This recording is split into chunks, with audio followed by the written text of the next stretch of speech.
Welcome everyone to Tea Time. The tunnel has arrived. Many things have happened. You know, the ArenaNet tried to damage control, I guess, a little bit by teasing that the expansion is probably coming this year, maybe a little bit. Who knows? Kind of. Who knows? We got some text. Very exciting stuff. First of all, what do we think about what happened with Guile Elves and the map itself? Story, not good. Just not personally, it doesn't do it for me. The Ravenous Wanderer is absolutely massive. It's giant and glowy in purple, and it's awesome. But it does literally nothing. And I feel like we're focusing a lot on the first half of the story, but I still stand by what I said later. I think the second half, the dating sim, was a lot more fun than the beginning. By all means, go post your criticism, go upvote all the criticism you agree with, right? Fill the whole subreddit with criticism. But, like, we do want the actual people making the game to actually want to go and look at it, right? The second you just make it an environment where, you know, the second a dev like peeks up and says hi, they instantly get attacked by 1 million people, you're basically making it so that the criticism you're voicing isn't even going to be seen anymore. Oh no, I can't even say it, guys. I can't even say guys. Trust me, when the expansion comes out, then the game's gonna hit its stride. Oh yeah. At this point, there's nothing good to be said, right? I'm not even going to say it. ArenaNet just need to deliver. Welcome, everyone, to Tea Time. The tunnel has arrived at long last. You know, things happened. The response was kind of as expected. We'll get into that in just a moment. Many things have happened. You know, the ArenaNet tried to damage control, I guess, a little bit by teasing that the expansion is probably coming this year, maybe a little bit. Who knows? Kind of. Who knows? We got some text. Very exciting stuff. But anyway, to help us actually get through all of that and pick it apart and figure out what's going on, we have some wonderful guests here on Tea Time. It is Nike, it is Emmy, it is Lara. Emmy also very fresh, actually. You know, this was the last second invite. Normal Tea Time, a low amount of sleep, so Emmy goes insane. That's why I'm gonna be unfiltered today. Yeah, unfiltered. Oh yeah, unfiltered. But anyway, first things first, I suppose. The tunnel has arrived. Guile Elves Part 2. I think this was a really funny patch for me to watch happen because there were like two factions. There were the tunnel truthers and the tunnel deniers, right? You know, but there's no way. There's no way it will just be a tunnel. That is impossible. It cannot be the case.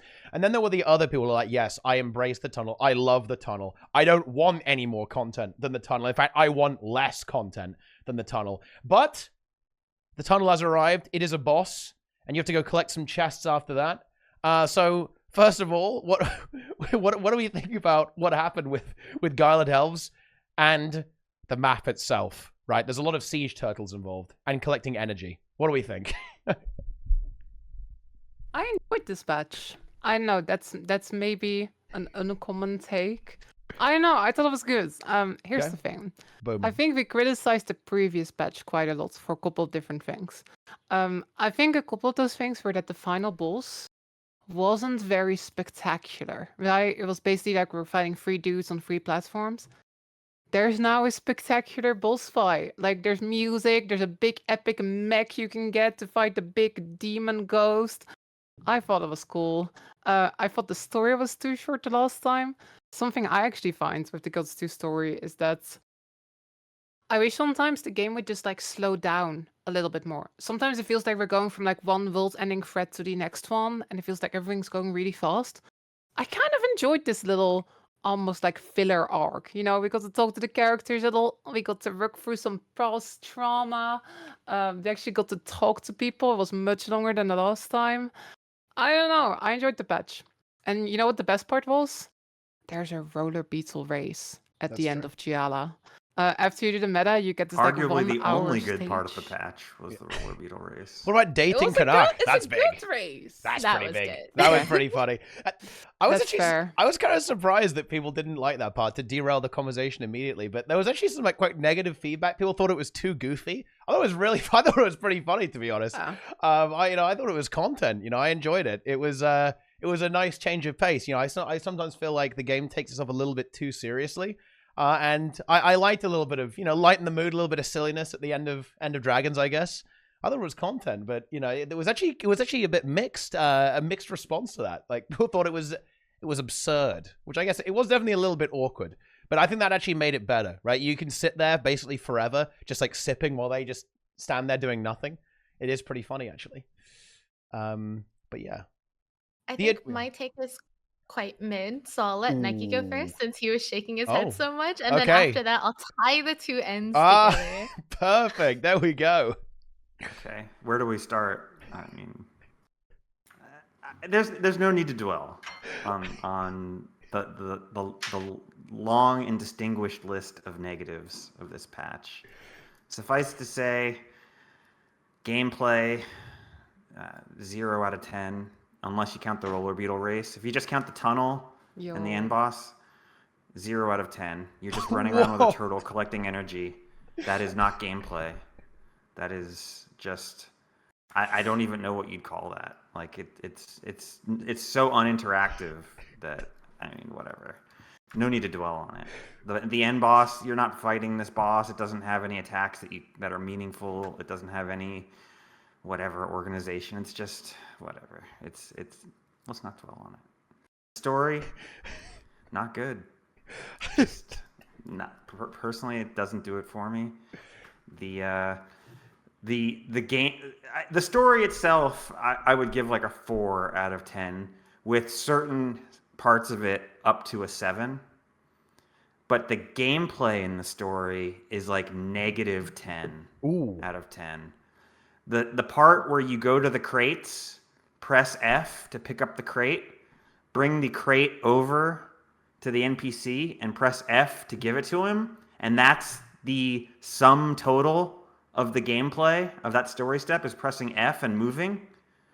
That is unacceptably bad for a story step.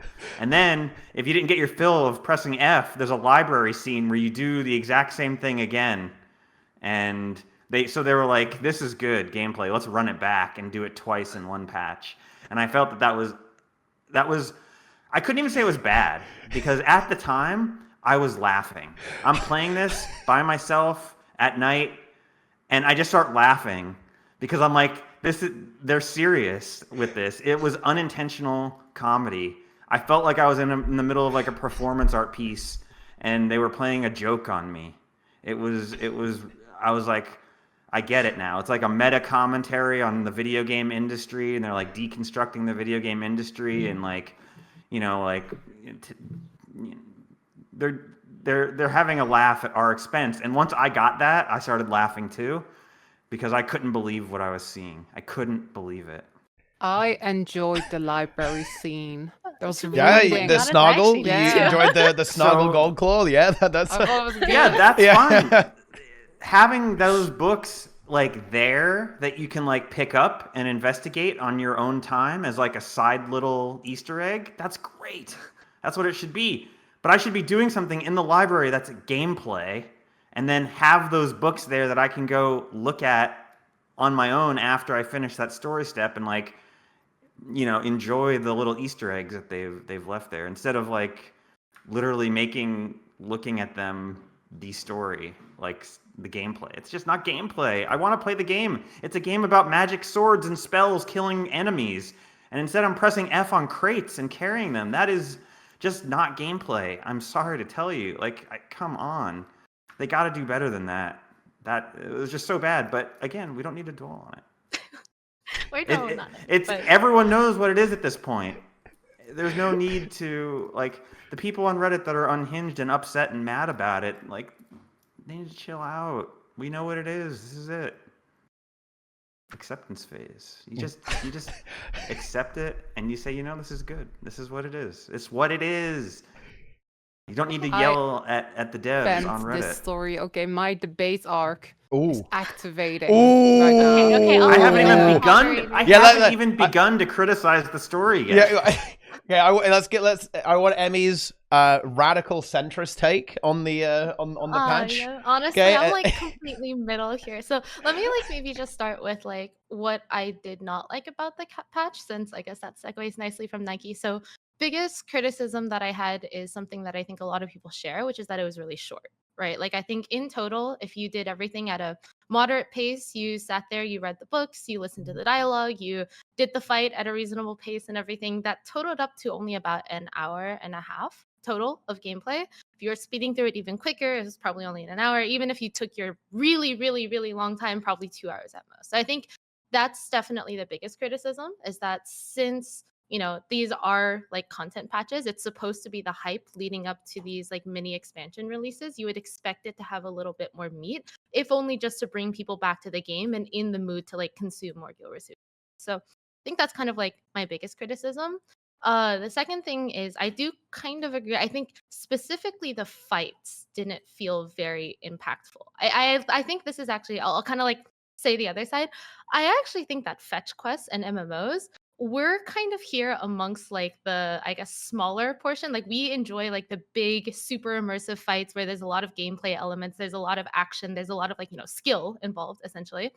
But I've been playing a lot of other MMOs recently, and I think fetch quests are actually part of the appeal of like the open world of other MMOs, right? It's like being able to go back and forth, just reading things very passively. It's a very relaxing thing to do when you're like done with the day. And I think that's honestly what most people should be expecting from open world content. Like, I've been playing Final Fantasy, and let me tell you, the number of fetch quests in there where you're literally just pressing one button over and over and over again, that's pretty universal. I think that being said, though, whenever there are fights, you would kind of expect it to be a good contrast to that, right? It's like in the open world, okay, you're pressing F on the story quest and everything. Then when the fight comes, that should be when it gets your like heart pumping a little bit. That's like when the fight should feel epic, right? Especially if it's like a big boss where you're confronting your fears and everything. I guess personally, I expected a little bit more from that. But at the same time, I do still see the cinematicness of it. Like, the model of the boss looked really cool. So kudos to the art team for that. And I think some of the gameplay that they did, I can see them doing more with it, right? Where you had to like kill these certain ads and then interact with something and then use that interaction to defeat the boss. I think that's a recipe for something cool. But right now, that interaction is literally just pressing F. That's it. There's like nothing else. So if they were to make that into, like, let's say a strike mission, which is kind of what they've been hinting at with the previous expansions, right? Where they take the story boss, it's very simple, very like digestible by casual players and like people that don't play the game very much, and then expand it into a strike mission, which has more like, I guess, interactive elements, and then adding a challenge mode version of that strike mission that then caters to the more like veteran players. So overall, to sum it up, it was really short. I agree with Teapot. I think the last part was actually my favorite part. I was like giggling through the entire time when I was like dating Canuck and needing to like go hunt down Canuck and flirting with him.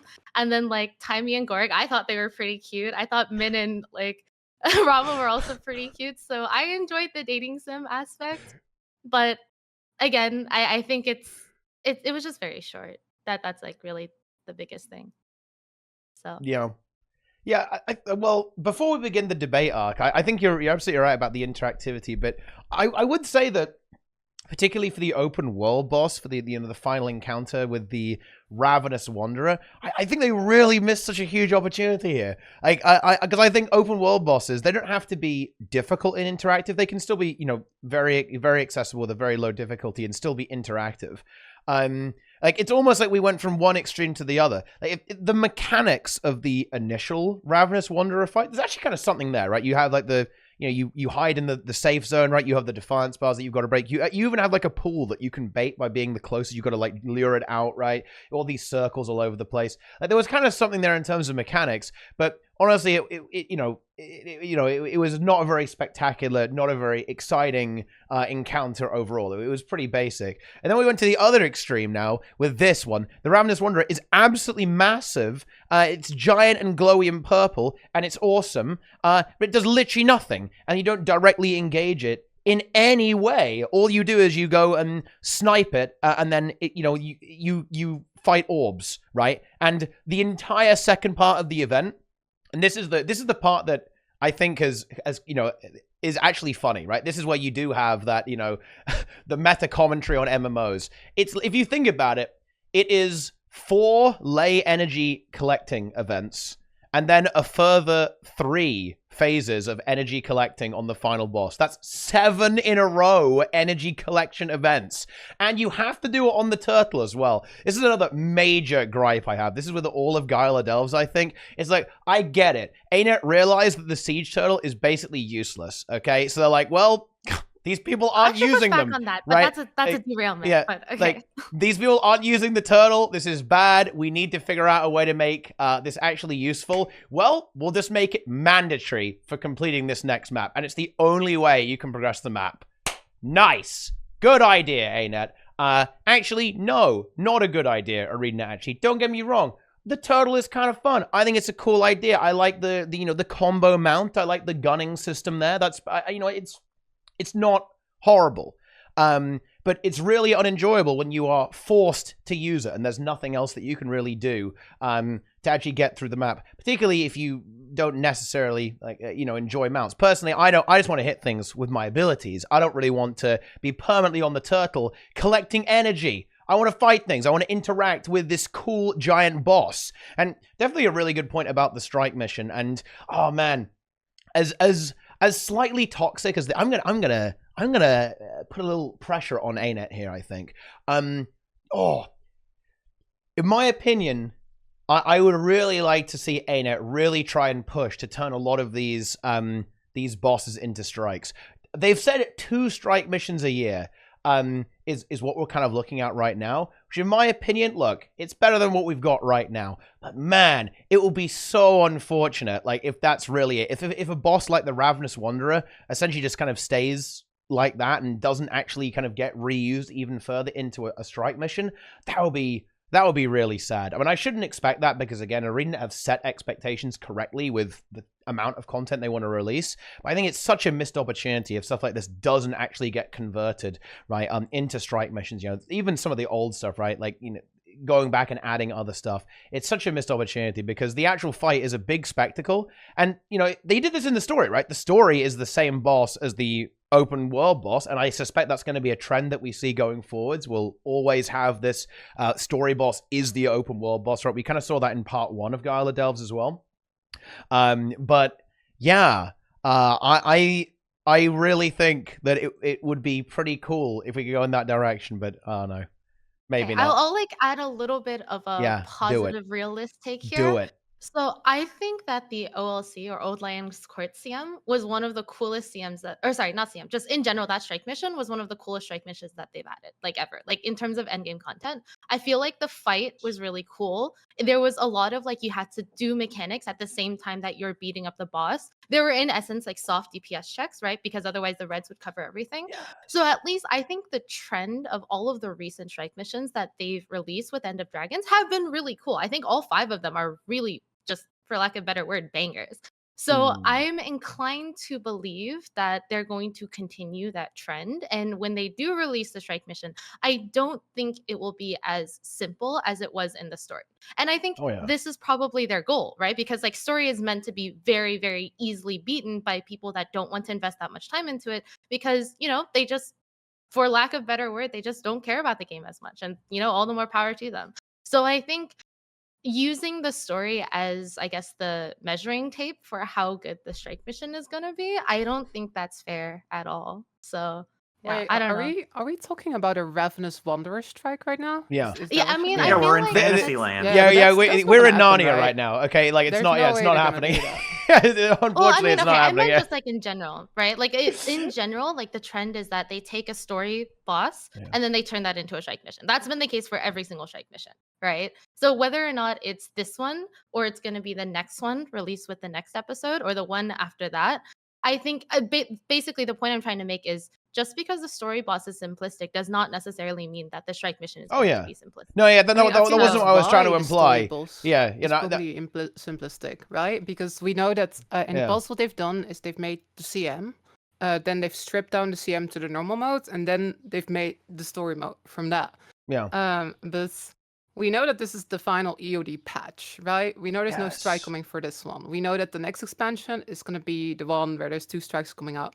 So I think one of the reasons why this boss doesn't feel as good is because it's not like a strike boss that's been stripped down, but because it's like purely a story boss, right? The encounters team is probably busy making the actual strikes that are coming with the expansion. And I don't know, this feels more like something that they just quickly threw together. It was like, we gotta have a boss at the end of the story. That's definitely what it feels like to me, at least. I agree, Yeah. but I don't think that that necessarily shields it from criticism. Because you know what? Oh no, that's I'm going to fair. make a big take here. I actually think this second part... you know what? I'm going to do the meme. My expectations were not high because I'm not insane for this. But I'm not going to lie, I was still a little disappointed, right? I actually think that the Gyla Delves Part 2 meta event is... It might actually be one of the worst events in the entire game, right? Let's not bullshit here. I actually think it's one of the worst events they've ever made, right? Because I really think Guild Wars 2 actually has done historically a really good job of being interactive, right? I think this is the Guild Wars 2 gimmick, right? This is what it does, is that the game is a bit more interactive than other MMOs because of the combat system, right? That's the thing. That's what we do. And it completely threw that away. And there are a few moments where I see this, and I see this in the story as well. I maybe wouldn't go as hard as Nike on this because, I don't mind a bit of RP and a bit of reading as well. I think that can actually be pretty enjoyable. Pressing F on crates, whatever, right? But what really does kind of bother me is that there are these moments where ArenaNet deliberately obfuscate what makes, in my opinion, a lot of players really love the game, which is the interactivity of the game, the combat system within the game. And when ArenaNet deliberately say, you're not going to use the combat system, you're going to use the turtle, you're not going to use the combat system, you're going to be watching NPCs just talk to each other, right, for a long period of time. This is weird to me. I find it very strange. And of course, this is my perspective. Some players might not necessarily view the combat system as a big part of the game, but am I crazy? I feel like the interactivity of the game is one of its massive selling points, right? And what the player base really enjoys. This patch was a huge experiment in how far away from using the combat system they could possibly get. There is not a single part of the meta or the story that you are forced to use your weapons, because you are either on the turtle, or you have a bundle that the game gives you that gives you 3 skills that enable you with those 3 skills to complete all the combat portions. I understand that they're probably trying to go, what can we do to make people who have really bad builds able to actually complete the story step where you got to kill these monsters. But essentially what they're saying is, it was there is 0% of the content of this patch that forces you to use a weapon skill, and it feels like a test that they were testing to see how far they could push that. I don't think that's even controversial to say that they were testing to see how far they could push that. Yeah, I will say, I don't think you're wrong. In fact, I do kind of agree with that. But during the story, I'm pretty sure I put away that little. Oh yeah, because the bundle doesn't help you when you have a good build. Yeah. When you know what you're doing and you can press your buttons, the bundle is useless. Yeah. So I guess it's kind of I understand that. I actually agree. I do think that they're probably trying to experiment and probably bridge the gap between people that have bad builds and people that have good working ones. But I also do think it's if you chose to interact with a combat system, you could have done so. It's not like the game held you at gunpoint and said, no, you have to go use this thing. Specifically in the story, the meta is a little bit different. But at least in the story, it's I didn't use the bundle outside of that one step where you had to test it out with inside of the golem. So I don't know. Maybe just a bit more of a mid take, but I do think it wasn't quite as extreme as they didn't want you to interact with their built-in system whatsoever. I think it's more they wanted to give people the option of something that would have worked better than what their build was, which I also have some criticisms with, because that's kind of adding a band-aid solution onto the actual problem, which is that in general, there's not really a good way to know your build is good or not in this game. So I don't know. think I agree. I don't think I agree with the ArenaNet is making this bundle so that they can level the playing field. I think story has always been balanced around, you can do it even if you have a terrible build. I used to play this game with terrible builds, and I was absolutely fine in pretty much all the story. I don't think there's an issue where people get stuck in the story because their build is too bad. Maybe I'll disagree with that a bit. I think that was the case in some of the earlier story, but I do definitely know this might be completely biased, but sometimes people will come into the stream and be like, I'm having a lot of trouble with this story step. Like, I can't kill the boss in time before like they like do whatever XYZ mechanic and that sort of thing. I feel like I've been knows Ted. Weirdly enough, I feel like that happens in season 1 quite a lot. Like the season 1 bosses, like they surprisingly own you. Like if you don't have a build that kind of makes sense in some gear, like some of the season 1 stuff, it can win. You know, it can win. That's for sure. So I think yeah, and in season 3 as well. Like season 1, 2, and 3, I think it can definitely win. Season 4, a little bit less so, right? A little bit less so. In season 2, there's a place where you're in Silver Wastes, or maybe it's Dry Top, where the boss jumps on top of like these pillars from pillar to pillar, and he has knockback skills and like knocks you off if you don't have stability or if you don't dodge his attack. And we've fallen so far from that. Like it's incredibly frustrating if you don't know what you're doing because you're just constantly going to get and it's like a hassle to get back up to the platform where he is, and then you immediately get knocked if you don't know how to dodge or have stability. We've fallen so far from that in story. Like maybe that's too hard for a story. Okay, I agree. Maybe it is too hard or too frustrating for the average player. But we've gone like way far in the other direction. We're carrying crates now. Yeah. I don't know. Wouldn't it be weird though? Like you've got a story, right? We've already got the personal story, season 1. Like there's a lot of story before players get here. And then now suddenly they're gonna make it easy with a bundle. I don't know. I think we're looking too far into it. Yeah. I think really what it comes down to is just they wanted to do a story and they wanted to do a lot of story this time, a lot of talking, a lot of reading, right? Essentially, because it's probably cheaper to design all of that. 100%, yeah. That's what I enjoyed about it, but you're probably right that it's probably cheaper than designing engaging battles. When I was playing it, I got the same vibe that like and I was like, what does this remind me of? And it's Living Story Season 2. Like where you'd go into the one instance and it would be Scarlett's like apartment, and you'd like press F on all her stuff, get some lore. Your friends would talk to you, and then it would go, story step over. And you're like, wait, story step over? All I did was walk into Scarlett's apartment and press F on some things that she had scattered in her apartment. And it was like that again. Shit I like, though. That's what I like about the story. Like, you know, I like when the story has engaging gameplay. But if I really want to get engaged, I'll go do a strike CM or something. But something I like about the story is the characters, the character development, developing what's going on, the background of the world. So for me... You don't have to compromise, Laura. No, I'm not. You can have it all. You can have you can have like if the story is very text heavy and very talk heavy, that's not something I necessarily mind. You can have. I don't think there's. You can have that, and then when you walk out the door to the apartment, there's a thing for you to fight. Like we can have everything. We don't need to compromise, except for the fact that the studio's budget is lower for this patch. I think it's fine to have a step where you don't fight. I'm not necessarily against that. I've been playing Final Fantasy XIV, which gets widely praised for its story. And sometimes I will play 2 hours without a single encounter. I'm still loving it just because I like the story.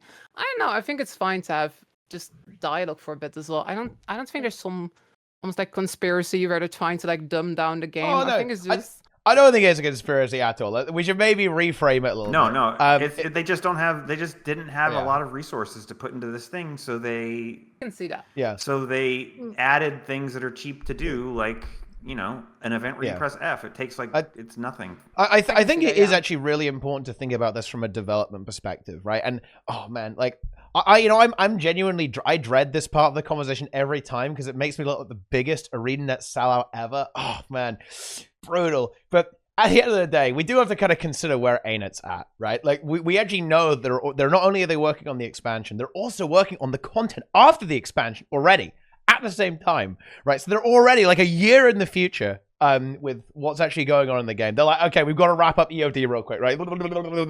And yeah, at the end of the day, I think a huge amount of development time and resources is going to go into, like event systems and tuning, right? That's probably some of the most intensive stuff that they have to do, right? Is making sure that, say, a boss works correctly, making sure that they know that players are going to be able to defeat this, making sure that all the numbers are correct, right? All the events sync up correctly, right? Like, that is going to be the stuff that is hard for them to do from a development perspective and make sure it works and, test it correctly and so on, right? So yeah, it's probably way easier for them to say, okay, we're going to express the story through a lot of dialogue and some, look, you can see that they did the whole branching path thing where you can pick what memory you want to revisit. That's probably a lot easier for them to do, right, than have these kind of complicated scripted set pieces, right, that are going to take you through all this stuff. Also, I think it's also kind of interesting is that in a way, gameplay eats the runtime of the episode. And bear in mind, they're already on a time crunch to express the story. And I think they were rushed, right? There was this, we'll probably talk about this a little bit later, but there was some kind of commotion on the subreddit about the story being a bit weird and maybe not expressing itself super well, right? With what was actually happening and some unusual things that happened. And then, there was a response saying, well, you got to read between the lines, right? You got to actually look at all the little threads. But I think a big part of that was they just didn't really have enough time to tell quite a complicated story. They were trying to get some pretty complicated ideas across through the Gala Delves storyline, all that kind of stuff, with these different characters interacting with each other. They just didn't have enough time to do that. And if you actually pad it out with a lot of gameplay, in a sense, you kind of have less time to express these ideas, which they already struggled to do, in my opinion, like in the actual screen time that they had available to them. So it's like, yeah, I understand why they did it this way. So yeah, it's not like a grand conspiracy. It's just that it is a little bit unfortunate that Guild Wars 2 is still in the rushing to catch up phase of the development cycle, where I can't even say it, guys. I can't even say, guys, trust me, when the expansion comes out, then the game's gonna hit its stride. Oh yeah, at this point there's nothing good to be said, right? I'm not even gonna say it. ArenaNet just need to deliver, right? To be honest, there is no we're restructuring, we're fixing our systems. Look, I'm not gonna put the copium. I'm gonna get bullied for it. ArenaNet, just deliver it, right? That's the only way people are gonna shut up and stop complaining. I think this was basically a filler arc. I think that's basically what it is. We just had our big dragon story wrapped up, End of Dragons, right? And something new is on the horizon. We know the expansion might be coming this summer, which is pretty wild. And this really feels like, oh, we got to do something in between. That's really what it feels like. So, lots of... I do agree. Like, it's definitely cheaper probably to just produce a bunch of character moments instead of have, like, big, complicated encounters in a story like this. But I don't know. Personally, when it comes to my enjoyment of story, I didn't hate it that much. Again, just before we move on to the next world ending thread, I think I was kind of down to just have something a bit slower, chat with the characters, reflect on some past things. I do feel you on the whole repetitive turtle grabbing thing, especially, I guess, if we're going out of this a little bit, if we're going to like the open world meta event. But when it comes to the story, I really didn't hate it as much. I actually genuinely quite have enjoyed just like spending some time with the characters, reading some stuff, getting some more background stuff. And I don't know, it feels to me like just this little filler arc, and now we're gonna get ready for the next thing. But I don't know, maybe very optimistic there. I guess we'll have to see. Yeah, I'll kind of jump in here and like maybe point something out, is that we're kind of speaking from the point of view that we've already finished everything, right? Like we finished everything and this is just the new stuff that we're approaching. But there's a lot of people that started playing the game in the grand scheme of things not that long ago, right? Like probably like a timeline of a year or so, and they're probably fairly casual players and they've been going through the entirety of the story.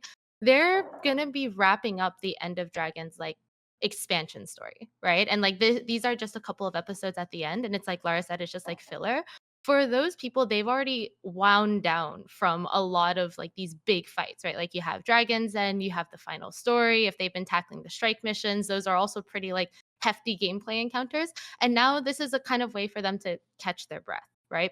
Before, like Lara said, we jump into the next expansion where we have another big world-ending event and that sort of thing. So it's like, I think I imagine all of us probably knew this, at least to some degree, but I do think that there's a pretty big demographic of people that we're leaving out in this discussion, and that's the people that, they haven't been waiting for several months, right? They've probably only been waiting like maybe a couple of days in their own timeline, and in that sense, I feel like the pacing of like the gameplay makes a lot more sense.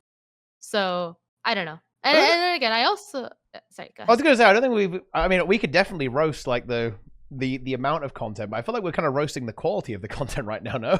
Rather I than mean, the, Yeah, but I think that yeah. we're split on this, right? I think that's like what me and Lara are saying is that we actually don't think the quality was that bad. Like I think again, my biggest criticism, like I said from the very beginning, is that I felt like it was fairly short. But the actual gameplay elements, like the fetch quests going back and forth, again, I feel like this is very typical for MMO stories. Like I don't know many other MMOs that like have a massive emphasis on only gameplay like storytelling elements. I think there's a lot of MMOs where they do have these kind of like lulls in the story. And I think it's like kind of tying back to one of your previous points, which is that that's like the selling point of Guild Wars 2, is that that's like supposed to be how it differentiates itself. I think that's true, but it doesn't need to be that 100% of the time. Right? It's like I do think that there's like pushes and pulls and like kind of like the pacing of the story. And I feel like this being kind of like a pullback, a more chill moment, I think makes sense in the overall context of the story. So Yeah, I think that's again, I quite enjoyed the story, but I think part of the context why it's been getting reacted to so negatively is because there was such a gap, right? We had like End of Dragons. yeah. There was a long time before the filler arc to get started, if that makes sense. I think a lot of people were kind of thinking like, yo, this is when we're gonna go hard, right? Season 1 has been done. It's been like a long time since EOD. And instead we kind of got this kind of character arc where we go to therapy and we get to talk everyone and we get to talk about everyone's feelings and all that stuff. I can understand that that's maybe not what everybody was looking for. I will give people that points. Yeah, and maybe I need to be a bit more precise. I'm not really too worried about the story, to be honest, in terms of the gameplay there. I think it's nice to have a cool boss fight in the story, I think. But especially now with the strike mission system, I think it's even less necessary, actually, right? Because the game is becoming divided in the way that this is being handled. So you might have your very story-driven experience in the story, right? And then the strike mission is where you might find your combat system. But my issue is actually with the open world, right? I think it's absolutely fine if it is very story-driven and there's not necessarily a huge amount of fighting in the story. But the fact that the open world map is also like super uninteractive is very bothersome to me, rather than the story not necessarily being super interactive in that regard. That was like the big disappointing thing, because I almost allow myself like, oh, the tunnel could be good, right? There could be a cool boss in there, like capstone meta event, right? Like let's go, like the capstone. Which, by the way, what's really funny about the word capstone? A synonym for capstone, by the way, is coping stone. That's a kind of a funny little meme there. That is true, by the way. I encourage you to look it up if you don't believe me. But that is in fact true. We actually have this nice emote in the chat there, the coping stone, which is a rock inhaling the copium, as we can see. But yeah, it's I definitely I'm somewhat inclined to agree with you there. Actually, I mean, I think it kind of makes sense. The expansion's winding down. We are taking a bit of a breath. Right. I think we have done a lot of reminiscing. I think reminiscing is very common in Guild Wars 2, right? Overall, but hey, it's all right.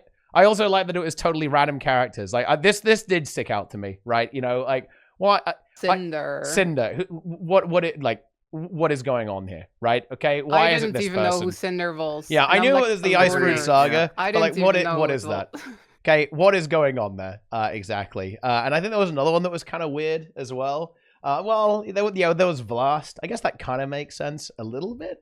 But it's not like we had a connection to Vlast either. We met him for literally 30 seconds. Yeah, it feels like there was some other potential better choices that could have happened that were a little bit more relevant. I feel like most people would have to Google Cinder, from the perspective of characters who died and never got like a hey, remember that guy who died? Like, okay, they needed to touch base. Like, they needed to Blish of course deserved a send off. Because it was like Blish died, Timey cried, Goric consoled her, and then we moved right along without stopping. So like, okay, Blish deserved it, but again, Cinder, I don't know who that was, so I didn't even do that one. I did Vlast because at least I knew who that character was, and like Blast was sort of appropriate because it was like, okay, I mean that's cool. I think there was an interesting story to tell with Vlast where it was like, here's this person who like was given a job by their. It's like Vlast is like the Prince Harry of like Guild Wars 2. Like it's like here, you were born to do this job, and he's like, well, what if I don't want to do the job? And it's like, no, like this is just what you were born into. You have to do it. And like, God. and his part of the prophecy was like literally to die. Like that was like the role he was there to play, is literally to just die. Like that sucks. And you know, you feel that's a tragic character. That would be turned into a tragedy. And this is what I liked about this story. I liked that we were acknowledging old things for a bit. You could even go back to Path of Fire, which the story never does. The story is always like, stay in this expansion, because you might not have Path of Fire, right? Not everybody who has ERD necessarily has POF unlocked. But because they did the choices, they were able to like send you back to POF if you had POF on your accounts, right? So for me, I generally quite enjoyed most of these things about the story. When we're talking gameplay in like the open world, though, I do feel what you're saying. You know, I think the boss fights. I was very happy that the boss fight had spectacle, because that's exactly what we missed the last time, right? Last time we had these three like dudes we were fighting, basically. This time there was a big boss. There was a little spectacle going on, right? Everybody running around on a turtle. It looks cool. I do acknowledge that the gameplay is questionable. You know, you're just running around on your turtle, grabbing these little orbs, and maneuvering on the turtle isn't exactly a super great time. So trying to maneuver into these orbs, it's almost more annoying than that it's fun. All right, I'll say it. Yep. This boss is worse than Shadow Behemoth. Shadow Behemoth is a better spectacle and has better gameplay.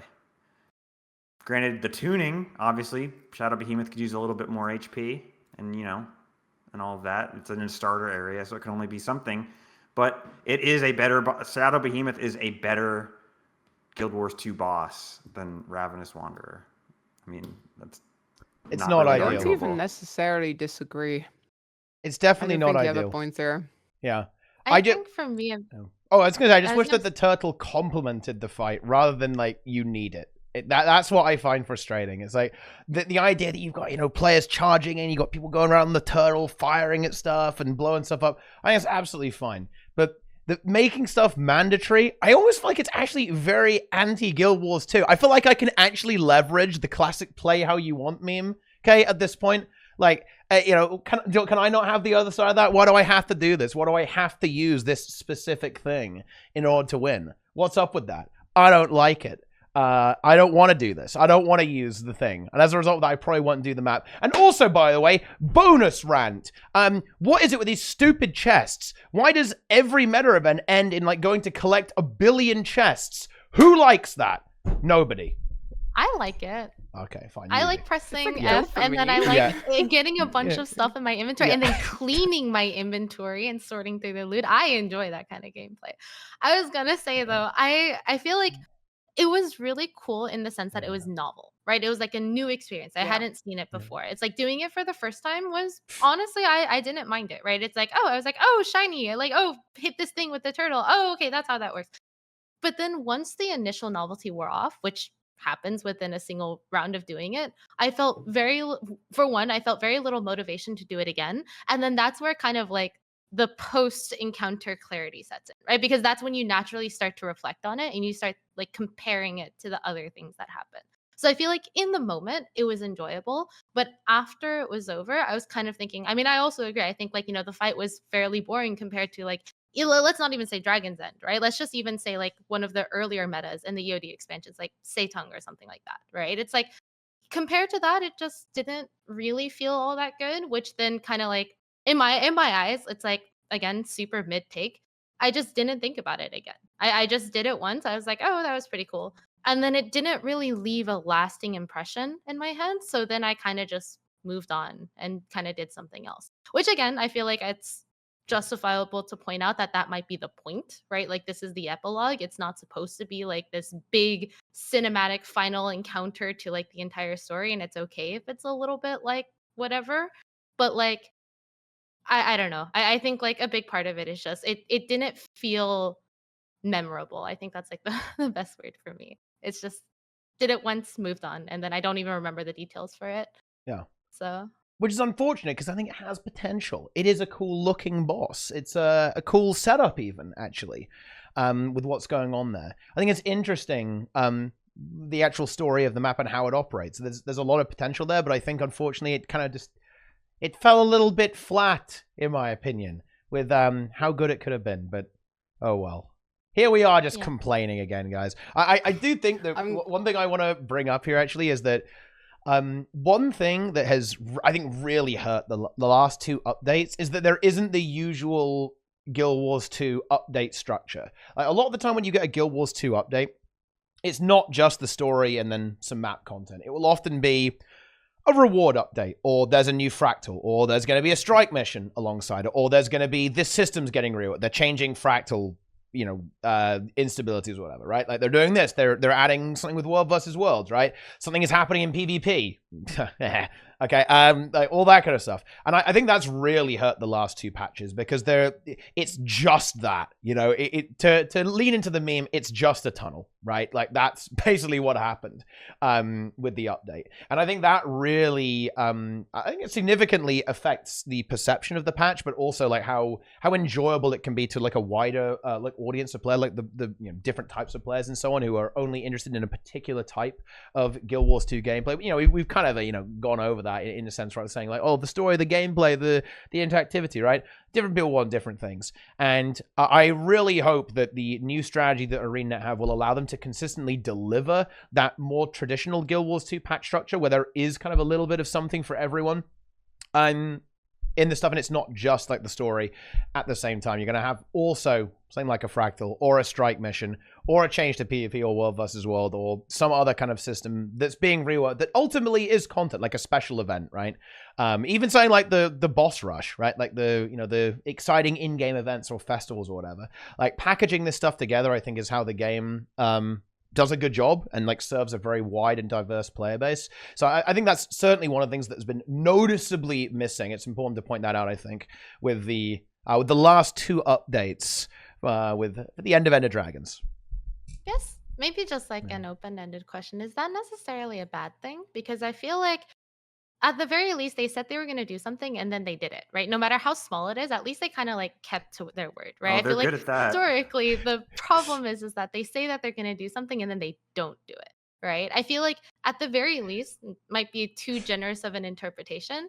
They have already announced that they're going to be doing set things, right? Like, they've already announced in essence like their roadmap, and they're planning on delivering on that roadmap. If they stick to that, isn't that a good thing? I agree. I don't know. I 100% agree. But like that is a pretty low bar, right? I mean, I feel like we're forgetting one thing though. Yeah. We're forgetting my favorite thing about this patch. So, we just talked about this just tunnel. But my favorite part of this patch is actually the Avengers. If you complete the meta, you get an entire hour to explore Giada Delve. True. And they added like 4 different Avengers to it. This was honestly my favorite part. Because when you're doing Giada regularly, it feels like this race, right? There's this meta happening. You feel like you gotta like get involved with the meta. Now you just get a straight up hour to like explore, get everything you need for your map completion and stuff. But these Avengers, I found really fun. There's a beetle race, which I think is one of the best beetle races they've ever done. And for me, the true turtle highlight in this patch was the turtle Avengers. Basically, they've made these adventures. There's also some other maps in EOD where like one person is like riding the turtle and the other person is like the gunner. And the gunner has to like shoot all these targets, and the other person has to like sort of navigate and also has to stomp some specific targets. This I actually found quite fun. If we're talking about pure gameplay, I really sort of enjoyed this sort of Giala Phase 2 part, where you actually get access to all these different things. There's like a jumping puzzle you can do. There's like a jade bolt thing where you have to fly your jade bolt around and stuff. I understand that not everybody is necessarily into this kind of content, but for me, this really took Giala from like, hey, there's this meta going on and that's the map, to like, oh wow, there's actually a little bit of exploration gameplay going on there. There's actually a little bit more going on. Really, I genuinely felt that these adventures were quite missing from End of Dragons when it came out. And I'm really happy they added them back in. I don't know. This was one of my highlights of this patch for sure. I do really like that they're going back and adding content to old maps. Like in particular, I think finally we have skiff races, right? Like this is like something that I think was very noticeably absent on the launch of Ender Dragons, right? Very noticeably absent. And I do like the idea of going back and updating old maps. I think that one of the mistakes that ArenaNet has historically made is not doing that, right? And just that's done, move on to the next thing, that's done, move on to the next thing. I really think there can be a lot of value in going back and tweaking older content, adding stuff to old maps, which if you think about it, with their new business model, they can do, right? Because now you're not buying the story separately, you're buying the expansion that comes with the additional story, right? So if you think about it, they might as well go back and fix stuff within that expansion that you're currently purchasing. There's some value in that for them because it's kind of the same thing. It's the same product that you're buying, right? So the repairing it makes sense now. So yeah, I think that's definitely a good idea. The adventures are all right. I like the jumping puzzle one, because I like jumping puzzles. That's pretty cool stuff. I think it's a bit weird. We'll see how well this ages that they're locked behind the meta event with Guyala. That'll be a little interesting. Yeah. That's a potential problem, I think, with the way they have it designed there. But I think the adventures are all well and good for sure. I particularly like the music. I know it's kind of a side detail, but I really like the music. It's like a remix of Timy's game, I think, that they actually play during those adventures or something like that, which I approve of. I like, the little jade bot flying around, picking up the little targets. It's decent. The roller beetle race is nice. The skiff race, that's content. But yeah, that's it. I didn't do the adventure, so I can't say anything. Oh dear. Finally, Emmy is off the centrist fence at last. Says adventures are dog shit. Absolutely horrible content. Oh dear. It's just, I think it's one of the things where it's, I know, factually, there's probably a lot of people that really enjoy it, but it's just not something that I'm interested in. So this is the mid take again. If I don't enjoy it, I'm just not going to interact with it. But I'm also not going to shit on people that do enjoy that. Yeah. It's like, I feel like that's just, I feel like I should say that. Fungus Among Us. Yeah, I was going to say, you're telling me you don't have gold? Actually. Fungus Among Us? I've never even done it. I don't even have silver. Yeah. On my account, I've intentionally never done fungus. I want to point out that just... Lara tried to beat me, and Fungus Among Us failed, gave up. Couldn't handle the fungus. I got close though. I got to the thing, the sub 1 minute. I think everybody was trying. I did that. Yeah, sub 1 minute Fungus Among Us. Very nice. Yes. Very, very nice indeed. So, yeah, I think a good place to go next, actually, after this initial concept. Oh, did you have some? Oh, yeah, go ahead. Yeah. Beetle race is good. Jumping puzzle is good. Skiff race is dog shit. I think that's the general vibe. Not good. I mean, no one, people, I mean, we needed skiff races. They needed to exist. They needed to be done, because it's a feature that didn't really make sense. Now it sort of makes sense. But the truth of the matter is that the beetle race is like way better. And the skiff races are like just there. No one cares. But, I care. The beetle race is way better. That's true. The beetle race is better. The turtle adventure is not good, but whatever. So I want to go back and touch. Maybe you just did it with someone who wasn't fun, Maybe that's what you did. I mean, I don't know anyone fun, so I'll do the turtle adventure with you, Nike. Well, way to pat yourself on the back for being fun. Okay, just we're gonna be humble. But I want to go back to the fetch quest. The fetch quest again. Because there's... He's been simmering for a while. Yes, I have. Because there's a fetch quest where you walk over to a crate, press F, walk literally 5 steps back and press F again. That's a fetch quest. Then there's another type of fetch quest that's good, where you have to go halfway across the map. There's like a bridge that's broken and you can't get across, so you have to do a little puzzle to knock a tree down with a thing to now get across the bridge, and then the thing you need to get is guarded by like a mini boss who you defeat, and then you carry the thing back. That's another fetch. That's also a fetch quest, and that's way better. That's like how you would design a good one with modern gameplay standards. You do not need to go back to like Super Nintendo, or actually that's an insult to Super Nintendo games. Mario world was really good. Yeah. But like that's like a role playing game from like the NES era. Like I have a take. It's like- Is this like an issue with this patch though? Or is it almost an issue with Guild Wars 2 itself? Because honestly, I know now I'm a bit of a doomer, but I don't think the story gameplay has usually been that engaging.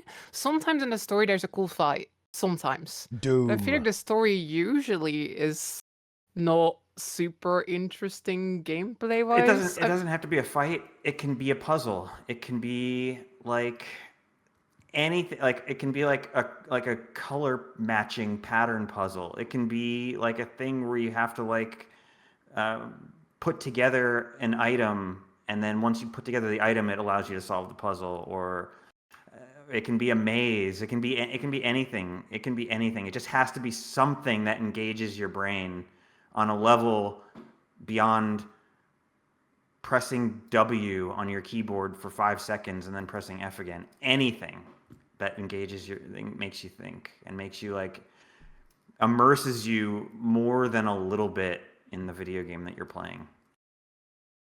I think it is true. I think Lara is right here. I would probably level this criticism at quite a lot of the story, right? Not just the more recent stuff. But I think it's like it probably is a little bit less than usual. Like usually, like especially weirdly enough in the earlier story, I feel like there's been a lot of stuff where you got to like fight some bosses or fight like a veteran mob or something like that. Even a champion sometimes. I think that does pop up a fair bit. But yeah, for sure. Like, and I think that's fine. I really want to say this here before everyone just kind of goes unhinged here. I don't think that the story has to be Omega engaging, right? Like in Guild Wars 2, because again, the way the game is set up is that you do kind of play different content for different things, for sure in that regard. So yeah, it's more of like a feature of the game, or like the way the game is set up. That a lot of the story is just. It is watching NPCs talk to each other quite a lot. Yeah. That is the nature of it. And it is like the criticism you have, Nike, I do agree. I do think it's like a valid criticism. It's more like, I guess my expectations weren't that high for it. Again, maybe I sound like a bit of a doomer now, but Lara's dooming. yeah. Oh, I look at that crate enjoyed quest the story because I liked all the character stuff they were doing. I liked the talking, I liked the reading, but yeah, for the actual gameplay, I feel like I could have lived with the library as it was with no changes. But that crate quest was so bad, it was subtraction by addition. It would have literally been better to have not had that in the story at all, and you talk to the NPC and he goes, yeah, I can do that, and then the story just moves on instead of having to waste a minute and a half of my time pressing F on crates. Wait, it actually made the story worse by having that quest in there. Get like what part you mean with the crates, but like after every crate there was a funny voice line. I will actually say I had mine actually initially bugged, so I missed out on the storyline. So I had to go back to it and stuff. But I will say I just want to jump in here and like I feel like sometimes people like take the game a little bit too seriously. Or it was just like the gameplay aspects and everything. I like the characters, even if the characters don't have that much depth. They have like a bit of snappiness to them, right? It's like when you listen to this, I get a good giggle out of it. I get a chuckle out of it every now and then. And I feel like we're focusing a lot on the first half of the story, but I still stand by what I said later. I think the second half, the dating sim, was a lot more fun than the beginning. And you guys know me. I like my end game content. I have nearly 6,000 LI on my account across all of my accounts, but it's like. I like the dating sim. I liked wooing Canucks. I admit it. I I'm liked with you. When Timey and Gorik were making eyes at each other from across the table. I like when I needed to break the awkwardness and then I got up and I started dancing. And like it's just I feel like it's okay for a game to not have like super serious story. I prefer elements. that. I like that. Yeah, I like it when the game is kind of almost like breaks the fourth wall the way. I think that is funny. I did find the last part funny. It did entertain me. I think Rama being a bit awkward is actually very funny. Yes. Yeah. Yeah. And I don't know. I feel like criticism. I actually have criticism here. Oh, I'm glad they addressed. Hold on. I'm glad they addressed how dumb the name Friends Detective Agency was, and they made fun of themselves. That was the best part of the story, where they were like, where Gork's like, yeah, that was a dumb name, and I shouldn't have picked it. And I'm like, oh, thanks for listening to Nike and taking his feedback seriously when he said that this was dumb YA bullshit and beneath their standard of writing. People, can we like rename TeaTime to the Friends podcast? The Friends just podcast? To, like, piss off Nike. Yeah? Well, I think that'd be good. I mean, I guess we'd all have to be friends for that. And that's true. Ooh. Shit. Yeah. I mean, that's fine. We can name it that. No, but you know what my biggest criticism was? They should have let us date Rama. I was actually upset. Oh, I was like, I thought I was going on a date with Rama, and then this random person showed up instead. Wait, that would be, you just want to just steal him? Steal him from Min? Yeah, That's harsh. Like, Min needs to get out. Yeah, if Min's going to play hard to get, if she's going to play hard to get and miss Ice Queen, then she's going to get frozen out. That's how it goes. She was the one who asked him on a second maybe spoilers, but like, wait, how can we say she's an Ice Queen? Well, that's because she had to be defrosted before that happened. We had to break her down. She's a boss babe, and she had to be like, you know, make her take time out of her life to you know, let her hair down a little bit. Wow. They should have an option where you crash their date and then you take Rama instead. I think it would have been funny if there was an option or like a possibility that you can completely screw it up. That would have been pretty Canuck good. leaves with Rama. Yep. Boom. Win. Yeah, I don't know. Basically, the whole point that I was trying to say is like I feel like we focused a lot on the first half of the story, but I kind of like the more lighthearted aspect at the end. Like I feel like if you're listening to this TeaTime, there's probably stories, but like the ending of End of Dragons, right, was very heartfelt, very like, you know, it was like a feels good, but it was still like fairly serious. You know, I feel like I kind of like that they did something a bit more lighthearted, something that like, you know, you're not supposed to take it too seriously. It's supposed to just be this like silly little gag at the end that's like 10 minutes long. It's like a good way to kind of wrap up the previous expansion so that they can move on to the next one. I feel like reading into it too much and saying like, oh, this was like cringe, they centered like the entire patch around it, blah blah blah, just seems to be kind of, I don't know, missing the point, I guess. So yeah, I think I like the part where Chulmu says, "Get away from me, you're completely unhinged." Right, like they're really taking influence from my stream, I think, in the writing there. I appreciate that. That was good. Yeah. Too unhinged was used actually twice in this episode. Unhinged laughter and also get away from me. You're completely unhinged. Do you like have a counter, just like in general? Yeah. Anytime they mention that. Yeah. Note it down. I guess so the next part of the conversation, by the way, now that we can detach ourselves from the main content, as it were, I want to talk a little bit about community morale with where we're at right now, because oh boy, it was interesting. You know, I actually want to give myself, I am going to be the Obama, giving Obama a medal right now.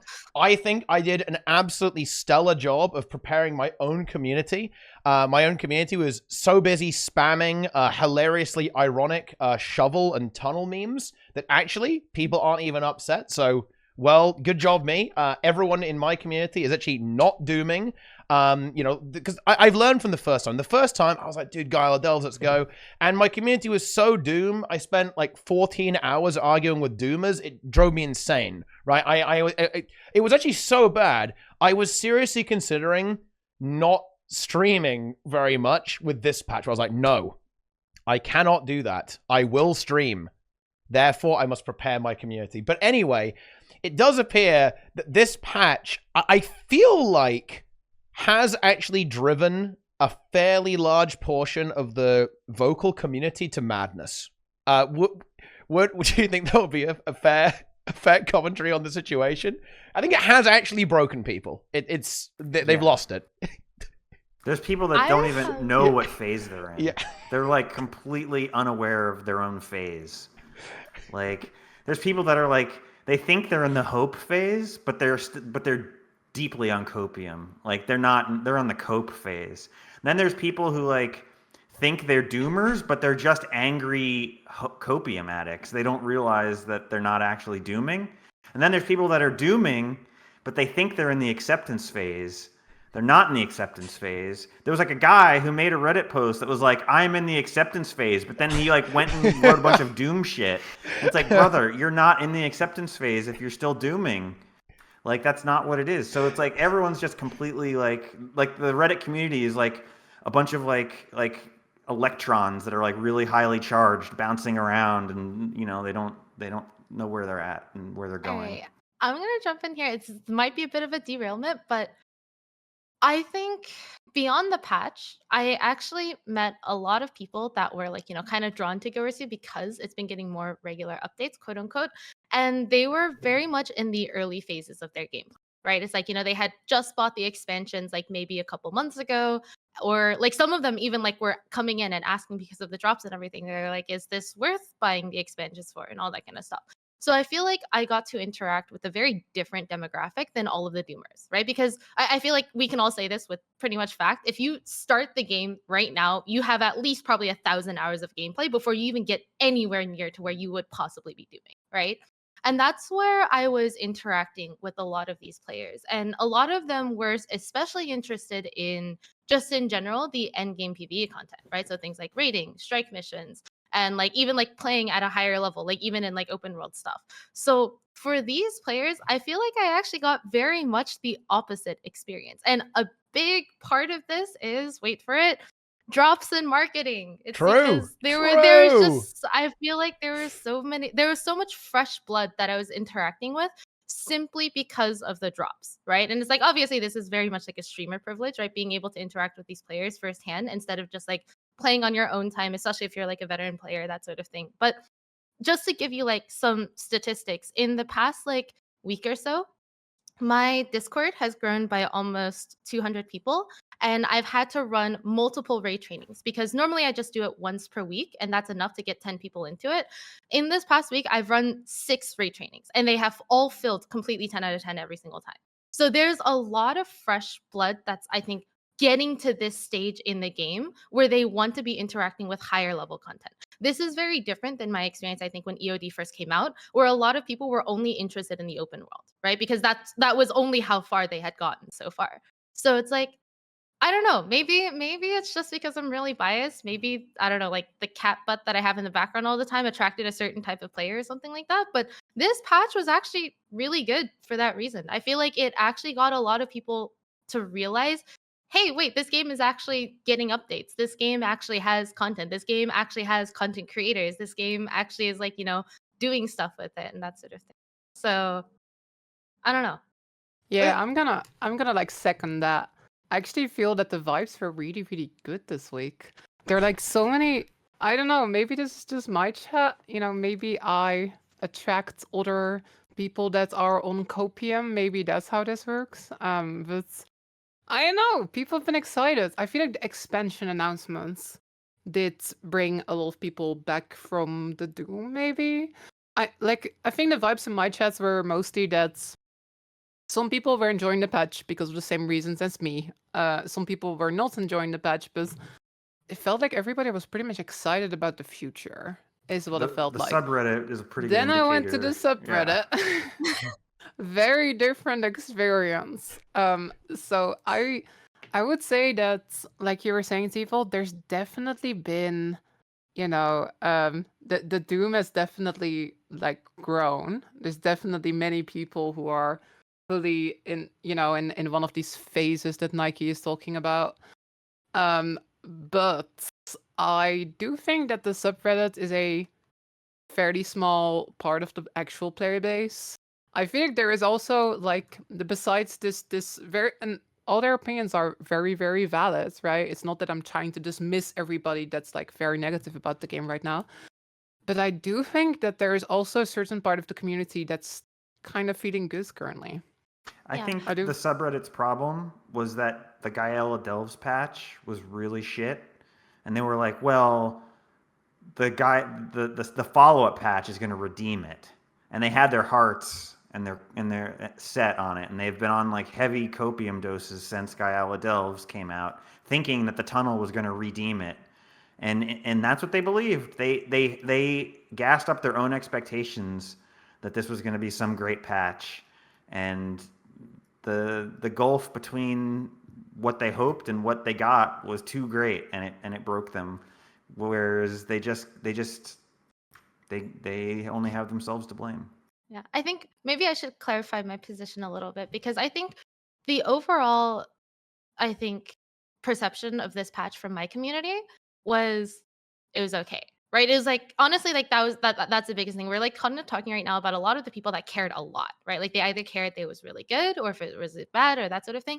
I think a lot of people just saw this was like another content patch and they're like, okay, I'll play through it, I guess. And then they did it and then they just kind of moved on. But the thing is, I think there's the biggest thing that I want to reiterate is that there's a lot of players that are not in our position, right? Like there's a lot of players that have not been playing the game since launch. There's a lot of players that have started only with this new management with ArenaNet. And because of that, they are interacting and viewing the game in a very different way than how we're viewing it right now. And I think for those people, this was just another patch. It's just, okay, a couple of extra things to add on to the to-do list. And once they did it, they went back to what they were doing before, and they were perfectly content for doing that. And I think this is in part because Guild Wars 2 at its core is a very fun game. I think genuinely it's just fun, right? It's like the combat system is fun. In a lot of ways, the horizontal progression is fun. Like the existing like endgame PvE content, they found it to be very fun. And there were a lot of things that they hadn't interacted with. And again, because of the increased exposure to content creators through both drops and also just like, Hardstuck got partner and that sort of thing. Like, just in general, like the rise of new content creation communities, I think has opened the eyes of these players that there is more stuff for them to do. So I think, again, I want to like make this clear. It's just like, maybe this is a bit of a derailment because I don't think it's really about the patch, but it's just the people that were introduced into the game because of this patch.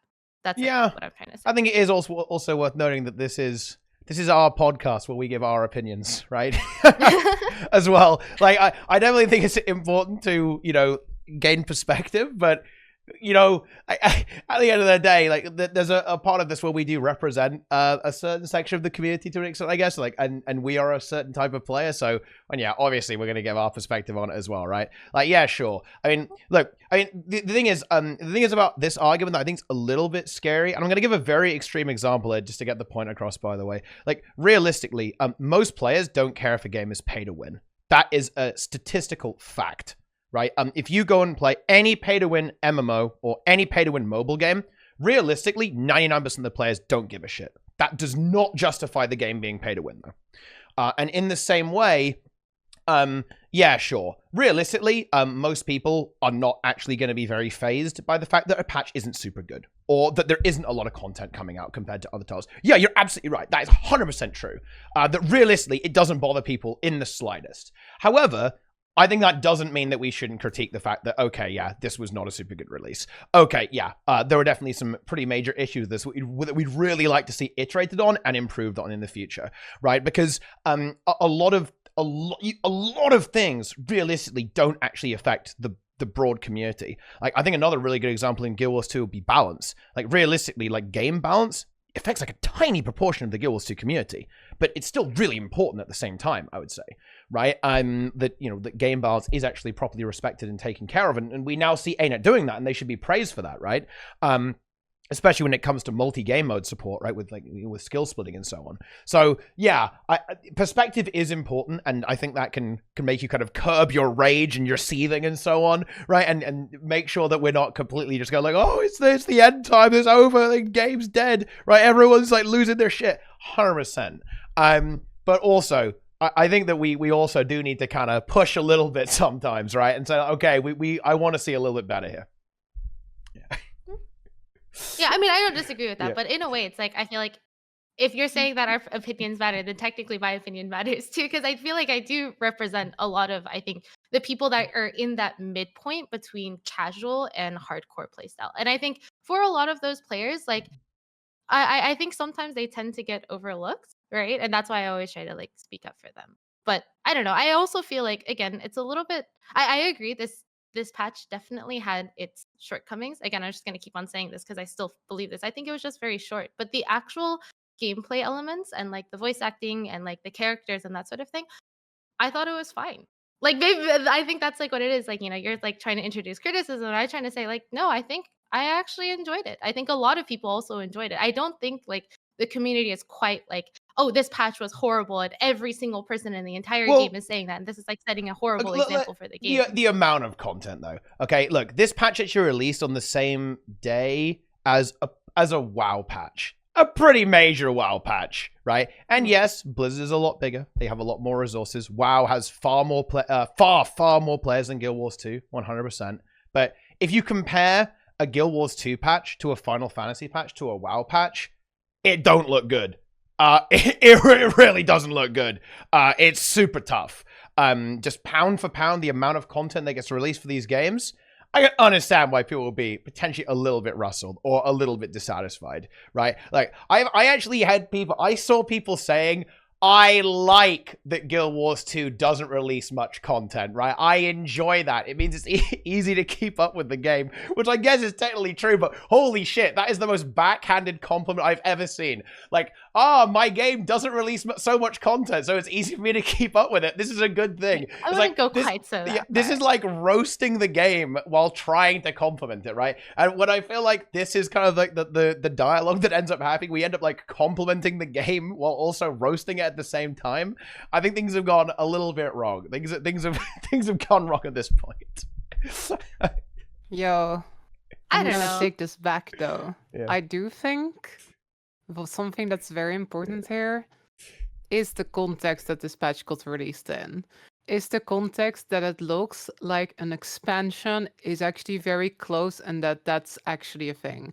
I do think that's something that maybe, well, I wouldn't say it excuses the patch, but I would say that it's sort of like puts into perspective why these patches are lighter than Living World so far. And I do think it puts it into perspective that, this was like a tiny part of the company working on this. Again, I'm not saying this is the right decision. Clearly, a lot of people have got big issues with this patch. But I do think it's important to realize that, it's not like the whole studio was going hardcore on Giala Delves, like they were going hardcore on some of the Living World stuff in the past. In the past, we've seen them go hardcore on Living Worlds, and then we've had a year-long content drought, and then there's an expansion.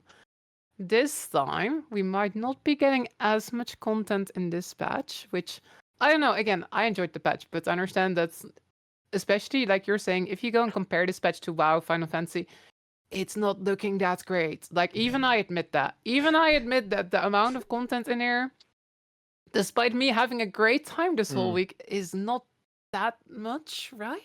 Like, we got some Avengers, we got a collection for an armor set, we got, the story, the meta, but that's kind of it. But we do know that apparently this expansion is almost done. Again, it doesn't excuse it, but it does make me think like, maybe I can live with a little bit less content right now if that means we're gonna eat better pretty soon in summer. Oh, well, we gotta hope. Yeah. We gotta hope the expansion's good. What if this is the new normal? Well, what if? Yeah, that's just it's as hard likely. To say, right? Like, I kind of want to address this actually, because this will is, anyone admit it? Will you admit it? This is the new normal. This is the big elephant in the room. I think I feel like this has been the elephant in the room since like the launch of Guild Wars 2. It's a big elephant, right? It's got a hat on and everything. Yeah, I think this is one of the toughest conversations to have. I alluded to this earlier. I dread this conversation because you know what? For all that I push back a little bit there, I am actually I'm very sympathetic to ArenaNet's position, right? And I think it is important to recognize that. But in my opinion, this argument is so unconvincing at this point now. Like, there's just no way. Like, how many times have they said we're restructuring, right? Like, it became a meme. Do you guys not remember back in the day, like during like season 3? And season 4, like that kind of era, like, yeah, we're restructuring so we can get this content to you faster, right? They're saying it again now. And you know what? I am actually one of the biggest Grouch simps you're ever gonna find. I am Team Grouch all the way. I really agree with his philosophy on the game and the direction that he's taking it. I'm a big fan, but man, I just really struggle to say, guys, just wait until the next expansion. Woo! It's all gonna get magically all better. I personally think it will? Yeah, I'm confident in Grouch's philosophy for the game, but it feels it feels so wrong to tell people who are really frustrated and have been consistently let down by the game for years that it just doesn't feel right to make that argument, to be honest. And even though it is true, I think the development cycle for Guild Wars 2 has been fraught with genuine horror, right? You know, looking at Guild Wars 2 is, you could write a novel, a children's book about it, and you teach it to like baby developers that this is what happens, you know, if you don't comment your code, right? Like you end up like Guild Wars 2, right? Like seriously, it's a genuine horror story for any game dev, right? To see how much of a clusterfuck it's been over time, right? And I say that with love, guys. ArenaNet themselves would admit this, guys. Like, it hasn't exactly gone well. We've gone through a million game directors, right? We've changed our content model like 5 times. Now we're changing the business model as well, which is actually kind of strange. 10 years into an MMO, by the way. That's kind of weird at this point. But yeah, I really hope ArenaNet have got some spice here, and I think that the only thing that's really going to help with this, with the kind of the slight air of doom, is if they actually deliver, right? ArenaNet, you gotta get it done, right? It's the only way, right? It doesn't matter. They could do anything, and it has to be consistent as well. You can talk all you want, but this time we need to see some results. This expansion had better be big. I think it was a very smart choice to kind of tease the expansion, because I'm pretty sure that ArenaNet knew that people were going to be a little bit disappointed by the patch. They're not, I think they're not as oblivious as perhaps some people would like them to believe them to be. But yeah, no, come on, ArenaNet, go! You've got to do your thing now. Do it. Be consistent. Yeah. I feel like one of the things, this might just be me protecting myself in a way. It's like, I hope they haven't promised much, right? Like at the end of the day, it's like you said, compared to most other games, like the sheer quantity of like the amount of releases that they have is not that much, but they have already promised fairly low. I think even, especially if they meet that bar, and I'm going to consider myself to be an optimistic realist here, I'm pretty sure that they will meet the bar. I think, at least for me, in a lot of essences, EOD delivered on what they said EOD was going to be. So I like to believe that this next expansion will deliver on what they say that this next expansion will be. And then I'm hoping from there, they'll carry that momentum onwards so that then they can start releasing more and more. But again, this might just be me, like, putting on like a coat and just kind of like trying to protect myself from like anything bad that may happen.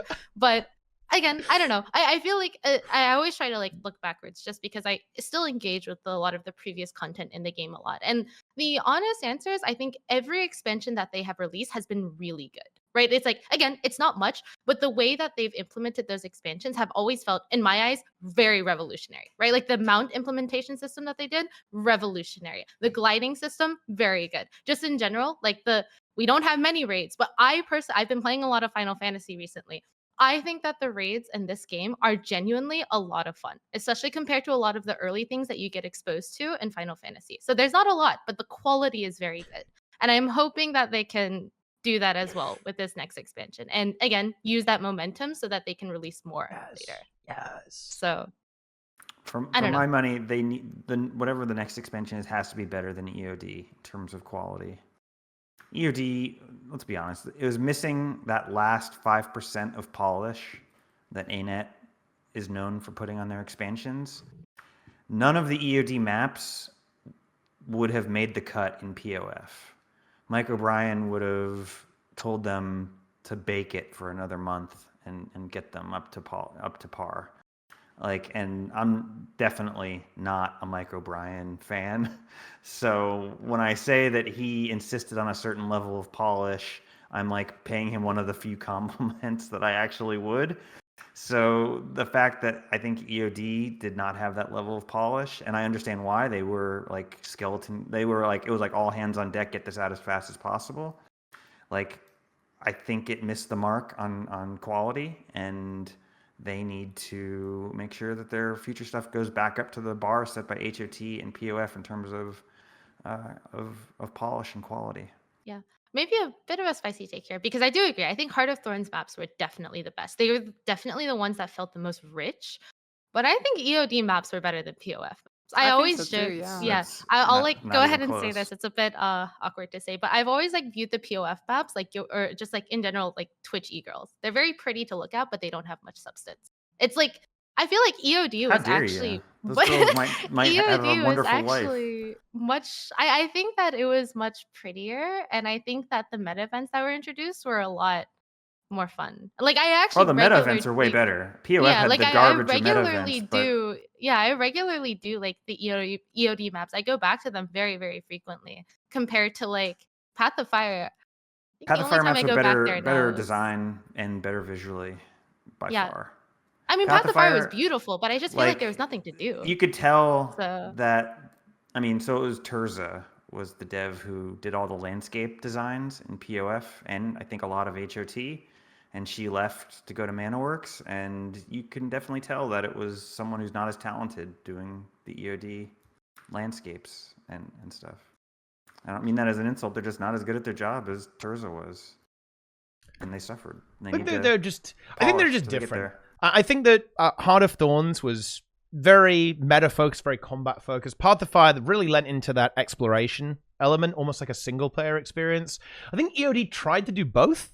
Right. I think Yeah. you can kind of see that they put some bosses on there, and they also threw kind of like some crazy little puzzle things, right? Like in Echo of Wilds you have loads of little puzzles that you can do and secrets to find, right? Like same thing with Zen Dajon, right? On Sighting and stuff like that, and like the puzzle room in Dragon's End that you go through all the rooms. They tried to do a little bit of both in there, so I think that might be why it comes off as almost a bit busy or maybe even somewhat confused, I suppose.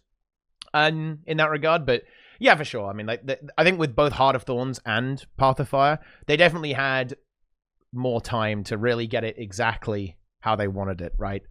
To be and to serve the desired function of that content very specifically.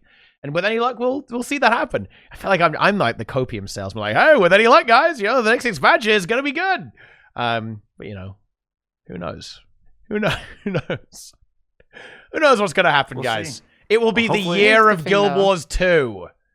I hope it's the mechanic that they add, the combat mechanic, is not a special action key. Yeah, That'd be- it's not that going to would be a special That's the action bar. game. Maybe you say, Confirmed Nike, it you keep the now, bar so low, right? but the bar for me is a special action key that gives us borrowed power. There is That's the no bar. way. Confirmed that There that's is not no true. way. That's Okay. not It's what going to be goes the on. special. So then it'll be very easy to exceed my expectations. So I'll be That's very good. easy to please. That's the good. bar, though. No, here's the thing. To come back to what you were saying, Zeeples, I definitely do agree that the argument, which is like, yo, don't worry about the special, it's gonna get better later. I do definitely We've agree been saying that that's for too long. Yeah, Oh, can't do that one anymore. Here's the thing that amazed me though. We've been talking about like whether we can see if ArenaNet can deliver. They made these promises, right, with their new structure, their new development structure. I guess it's like tiresome to say like this time it will be different, y'all, but I do think this is one of the biggest shakeups they've ever done, right? Like the Living World expansion model has basically been around since like Heart of Thorns Season 2. They've shaken it up a couple times with like Iceboot Saga and stuff. But that's basically been how it's been, right? This is like the major, biggest revamp ever, right? We're doing expansions, they're smaller, we're doing patches with those expansions.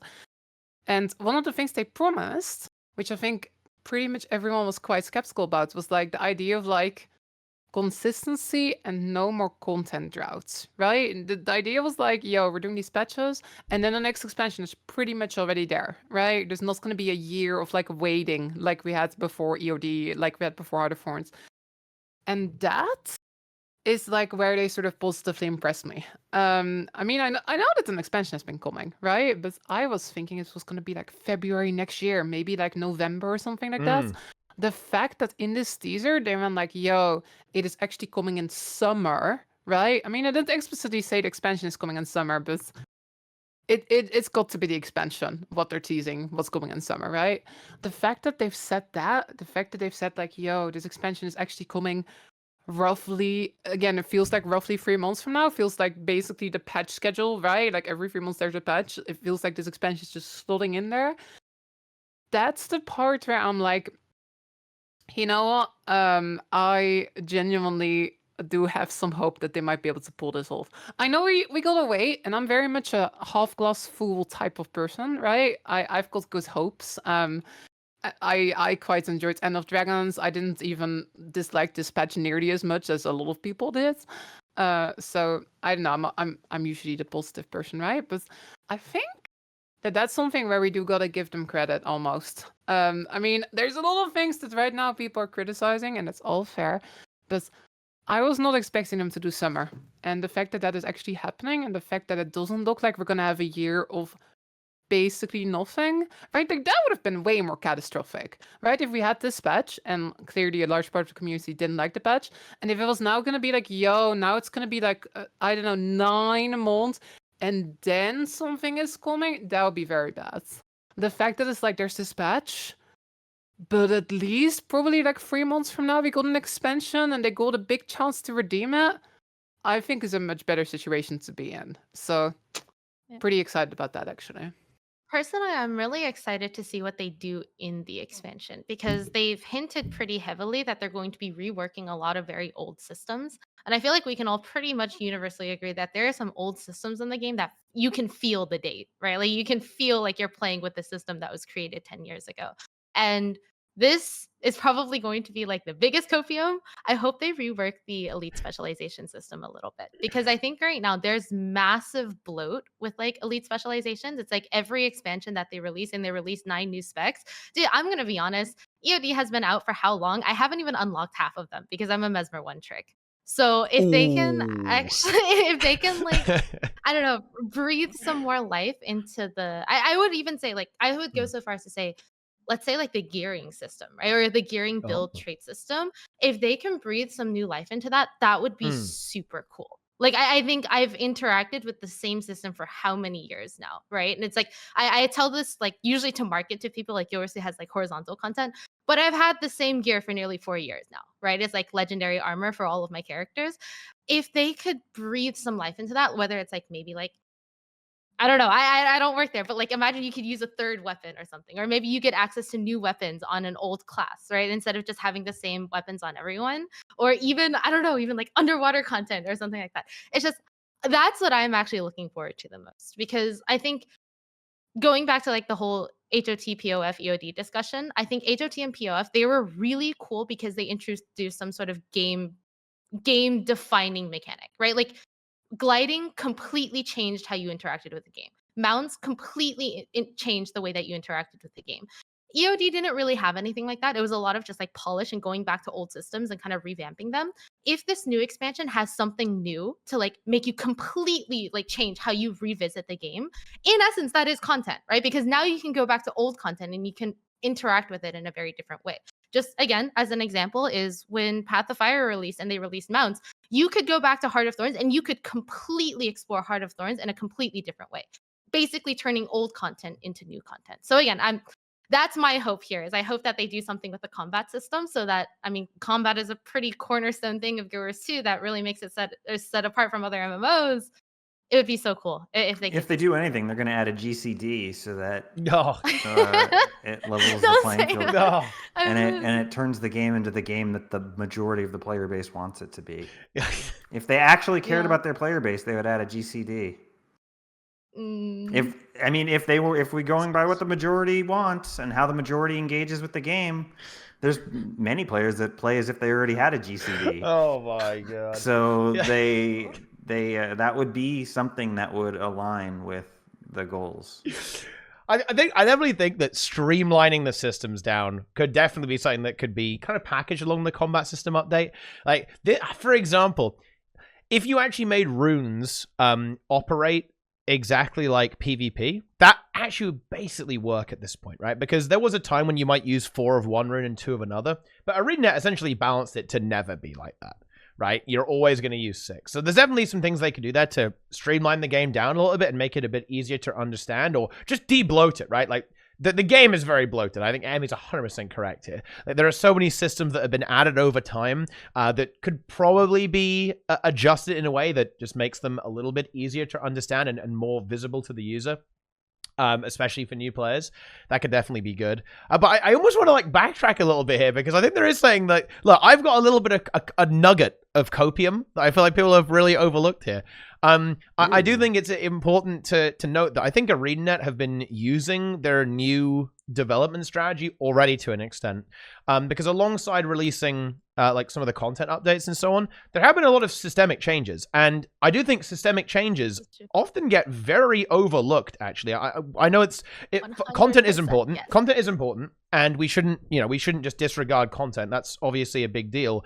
But I think that it can be these small changes to the game that can really be impactful, right?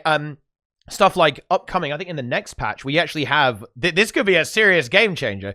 We have, you can turn off other people's effects, right, in the next patch. That's a nerf big to deal. me.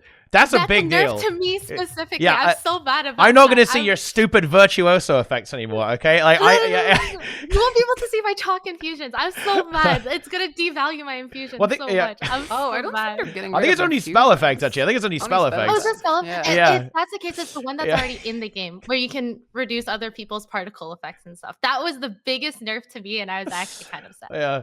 Yeah, I actually, So- this will be a god level change in my opinion. Standard models in PvE, because you have like the kind of weird pink character you turn into when you turn character quality down. They should just use the same system from PvP and World vs. World, right? Like where you can turn into a generic human model. Man, I felt that would save so much on performance, and it would also, I think, make the game way less visually cluttery, right? Like it would be a huge deal. But anyway, It would also fix the worst part of the game, which Yeah. is Asura existing. Ooh, yeah. I don't think they'd ever do But- that. Because Wait, that's how really? they make money. They sell you skins, right? But, I mean, if most people run with, like- turn off all the skins. Don't people run with like low quality anyway, though, a lot of the time because of performance Oh reasons? yeah, that's true. But I don't think they'll ever give us an option to straight up not see other people's characters.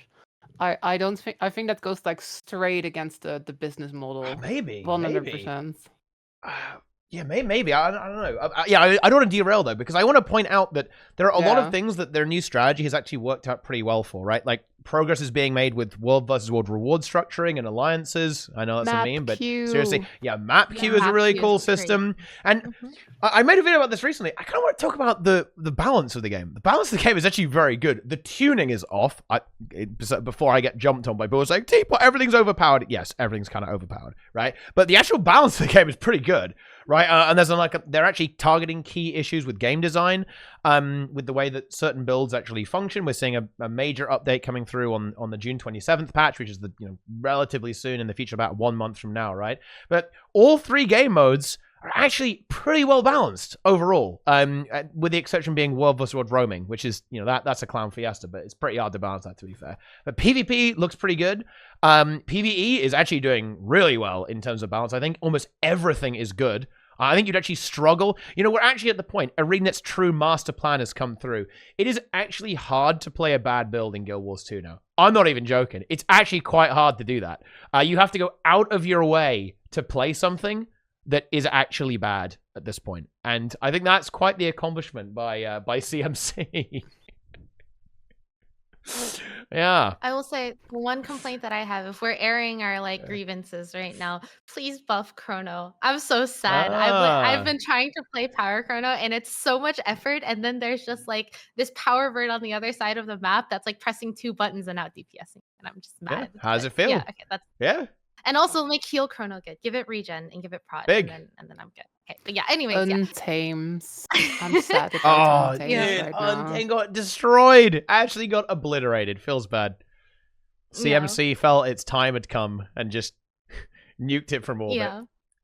But yeah, I feel like the other thing I kind of point out here, I completely agree with what you're saying. I just really want to nail in almost the severity or the gravity of all of this, right? It's development time is very expensive, right? It's I mean, I know this because I'm literally Because 20 Emmy minutes away from charges. Guild Yeah. Wars 2. I'm 20 minutes away from Guild Wars 2 headquarters. It's in a high cost of living area in the United States. The average developer here, if they're a senior developer, is getting paid $150K plus per year. If they're working on these massive systemic changes, right? Again, the map queue system, these particle effects, all of these different things, each of those projects can easily take a couple of months for an entire team. Right. So each of these updates that's only QL and that's not driving them any revenue is easily costing them hundreds of thousands of dollars. Right. And they still find it worth it to invest in those systems. If they didn't think that those systems were worth investing into, they would just set the game in maintenance mode, milk it for all of its money, and then just let people eventually leave and then go to other games, right? But the fact that they're improving systems that don't actually drive them any revenue means that they see a future for the game. So it's like, Yes. I don't know. I feel like that's like really worth it to point They're out because investing in the like they game. could it's like it's one of the things where it's like the absence of these things will slowly drive players away, right? It's like we already had like a lot of people that were like putting out their frustrations that Gyorusu is not very well optimized, so they they change it from DX9 to DX11. They've been like adding all of these like in-game changes that like improve your QL. One of the requests that I have in it, if you're listening to this, allow us to change the UI more. That would be fantastic. But yeah, I don't know. I feel like to me, it's a very good sign that they are actually investing in the game. Yeah. I feel like I have myself worked at software development companies where it's like, you know what? If something works, just don't touch it. Even if it doesn't work well, just don't bother touching it because we need to go work on this other feature that's going to bring us like another like $2 million in revenue.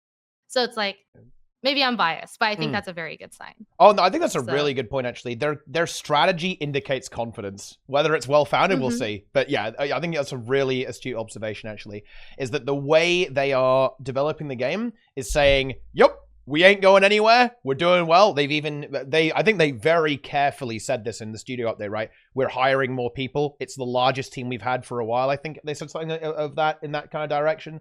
Right, that there were a lot of signals they were trying to communicate, I think, that were very much saying, yep, we are doing well. The game is doing well. We'll be around for a while.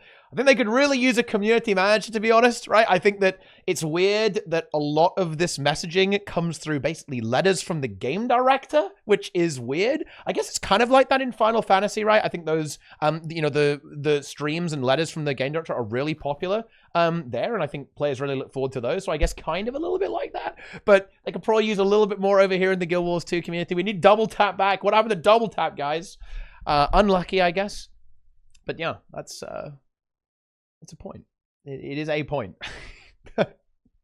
Community manager has to be empowered to speak freely and not have to run things by management. Or else the position's useless.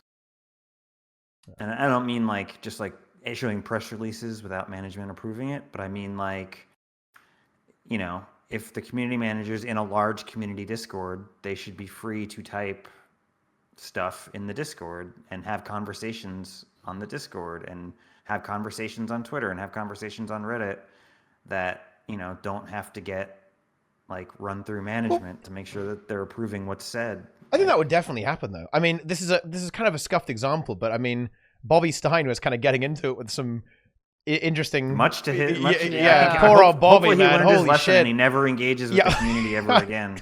People were being super mean. We're super mean, actually, on the subreddit. I want to what a professional! What a professional Bobby Stein really is. Holy shit! That's super unbelievable. If you're one of the people, if you're in chat or if you're on YouTube listening to this, and you're one of the people that was on the Reddit, like hard flaming Bobby Stein. Wait, hang on. Be gentle. just unplug from the internet. Take your router out of the wall. I know, like, touch grass is overrated. Touch anything. Go outside, touch the cement on the road. Touch some concrete. Go to a body of water and like dip your toes in it. Do anything. Go to like the farmer's market where there's people walking around and just like have a conversation with a real person.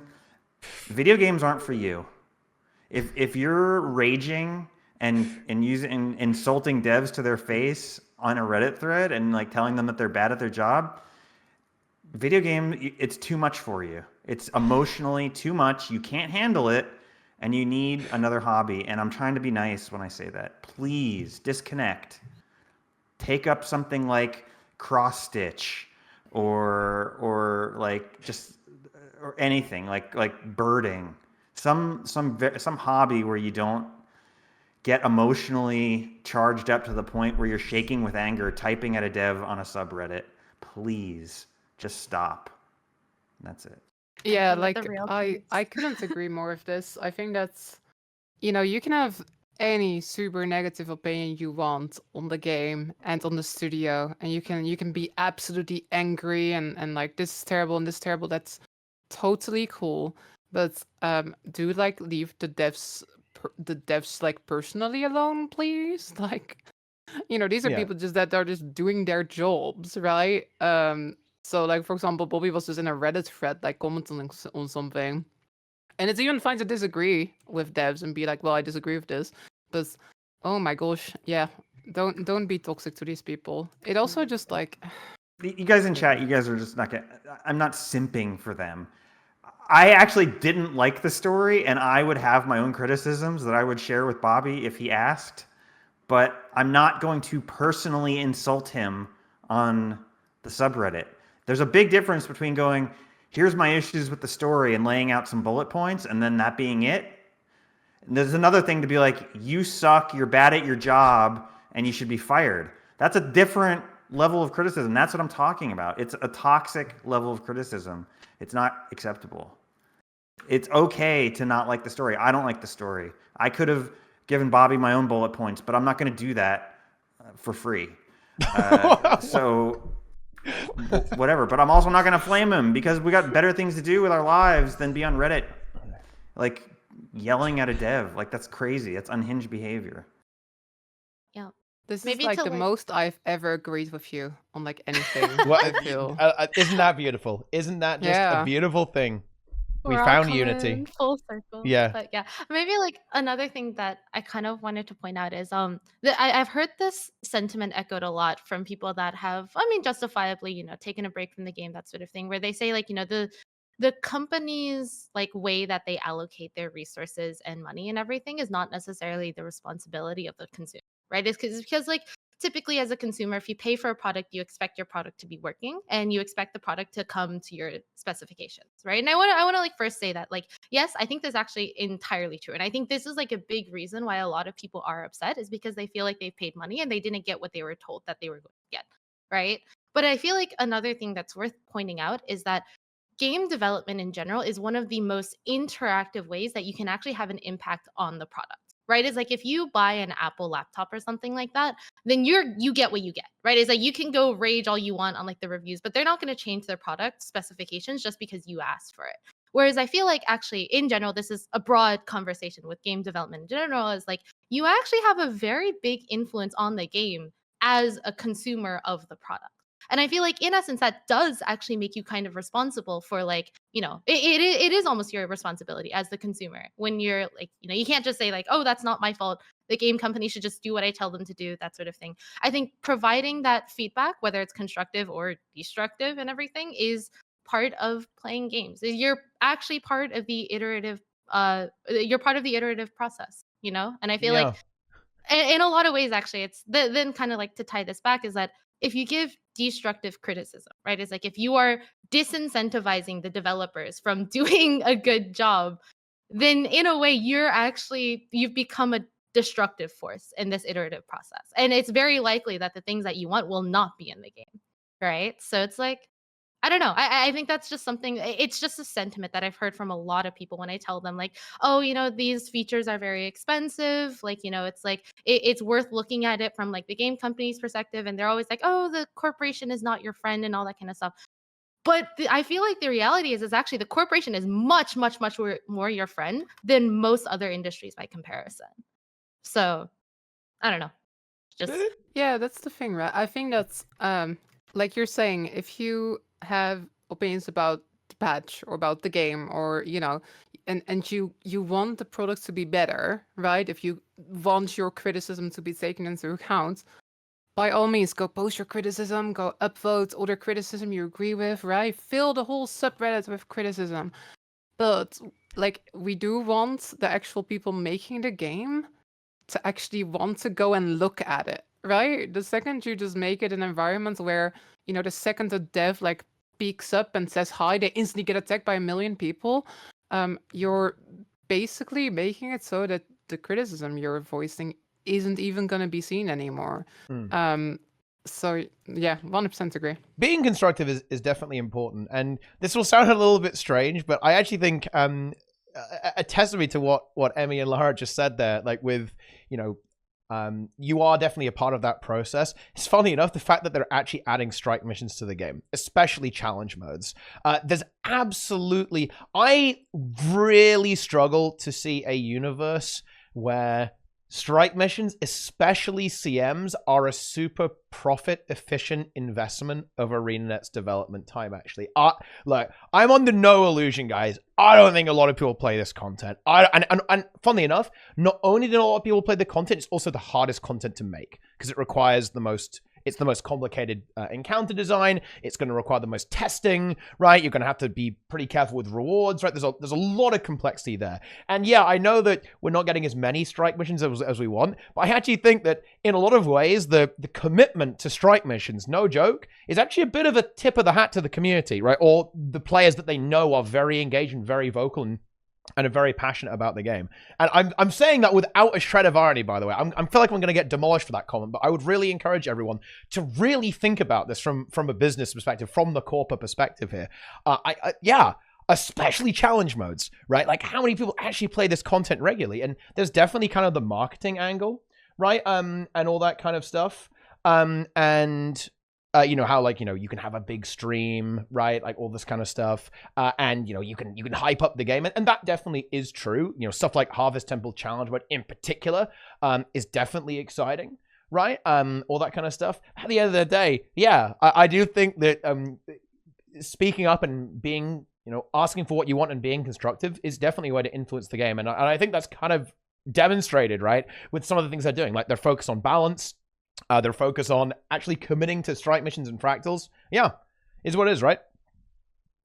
Yeah, and I feel like something also really important to bring up is that not all like content, even if it's not monetarily good, it can be good in other ways, right? It's like I always like use this example. It's like new players are technically the most profitable demographic for ArenaNet to cater to. But without the veteran players, these new players would essentially have like no direction, nowhere to go, right? There has to be like chase content. And I think that the analogy can be made here for things like strike missions as well. I'm sure it is very expensive to develop this kind of content, right? And at the end of the day, very few people actually engage with it. But just the mere fact that you can say, hey, there's this game just got like this really big boss or something like that. We should go check it out. That is also very important for the game, even if it's not in actual dollar amounts. I think my personal concern is in a lot of ways because they are a US based company and the US is no secret, very capitalistic. I hope that NCSoft, because I feel this is maybe getting a little bit dangerous. So I'll go ahead and just say it. I feel like a lot of times people assume that the developers are responsible for the direction of the game. The developers are only doing what they've been told to do. It's usually upper management and then the management above them that actually dictates what the game will end up getting and how much content that they get.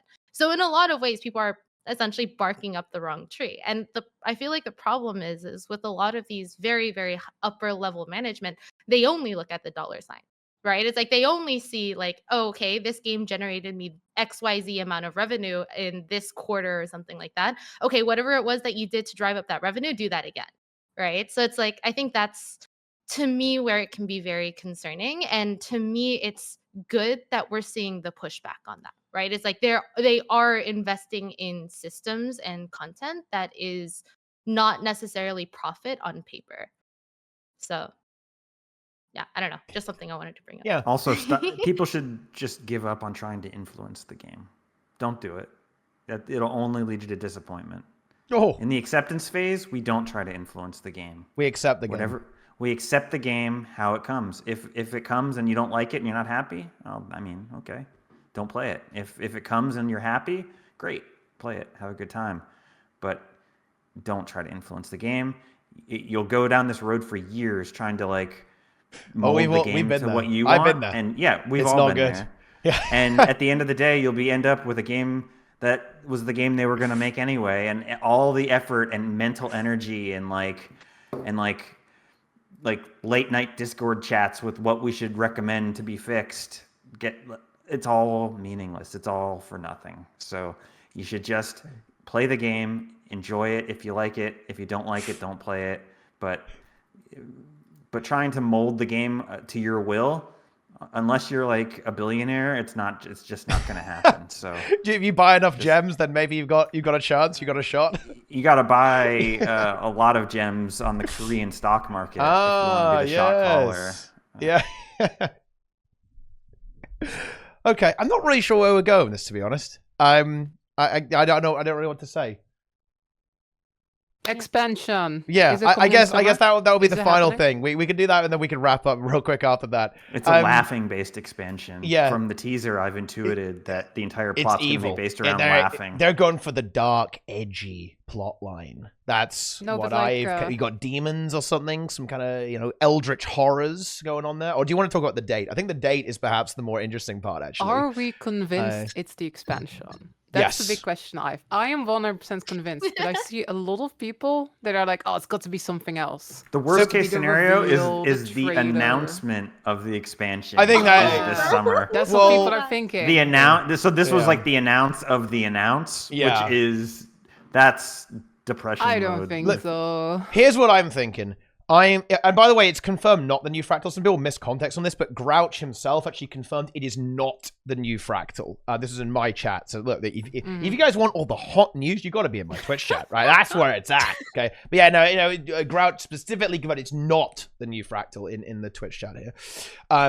But this is my prediction. And look, I feel like I am the middle take now here. Actually, I'm pretty sure that we're going to be hearing some news about the expansion, either with the next patch or shortly after. So either with June 27th or shortly after, right? And we will basically get more information then, right? And the date is probably going to be, at this point, I'm pretty convinced it's going to be this year. It has to be right? It's going to be this year, before I think. September 21st, right? That's when summer ends. Yeah, I could 100% see it being kind of a September, like, at the very earliest on the anniversary, right? If I'm coping out hardcore, or what is it, August 25th or 28th or whatever, when they do this, right?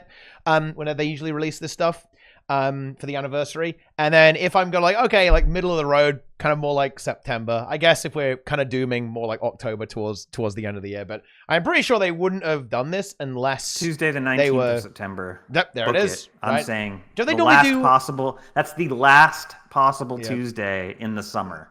So it's guaranteed. Therefore, do they normally go on September Monday, or am I just crazy? Yeah, it was Monday last time, Yeah. but it would actually be good if it's September. I'm actually having fairly major surgery halfway August. So you won't be able to grind. I'm like, September, please be September.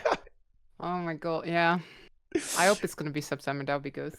But I guess most of us are convinced then that. I mean, I'm not sure what you think, Emmy, but that this summer 2023 thing is in fact the expansion. Some people are thinking it's like an announcement, right? But announcement of an announcement, I don't think that would fall well. I don't think they would do that. I think that would be a big blunder if it was that. They've already done that, right? With the Ice Fruit Saga thing. I hope that they've learned their lesson and they'll never do that again. But yeah, okay, what if the person laughing is that poncho guy who introduced the Funko Pop? The camera like fades in and it's him laughing with a Funko Pop of Aurene. Yeah. I don't know. I'm actually going to excuse myself a little bit here. I actually haven't seen the expansion teaser. I'm a little bit out of the loop. Oh, wow. You are the loop. I'm like super out of the loop. I've been really busy because I'm actually going to be going out of the country tomorrow. So you messaging me at 2 a.m. for this TeaTime was even better. Wake up. Shock.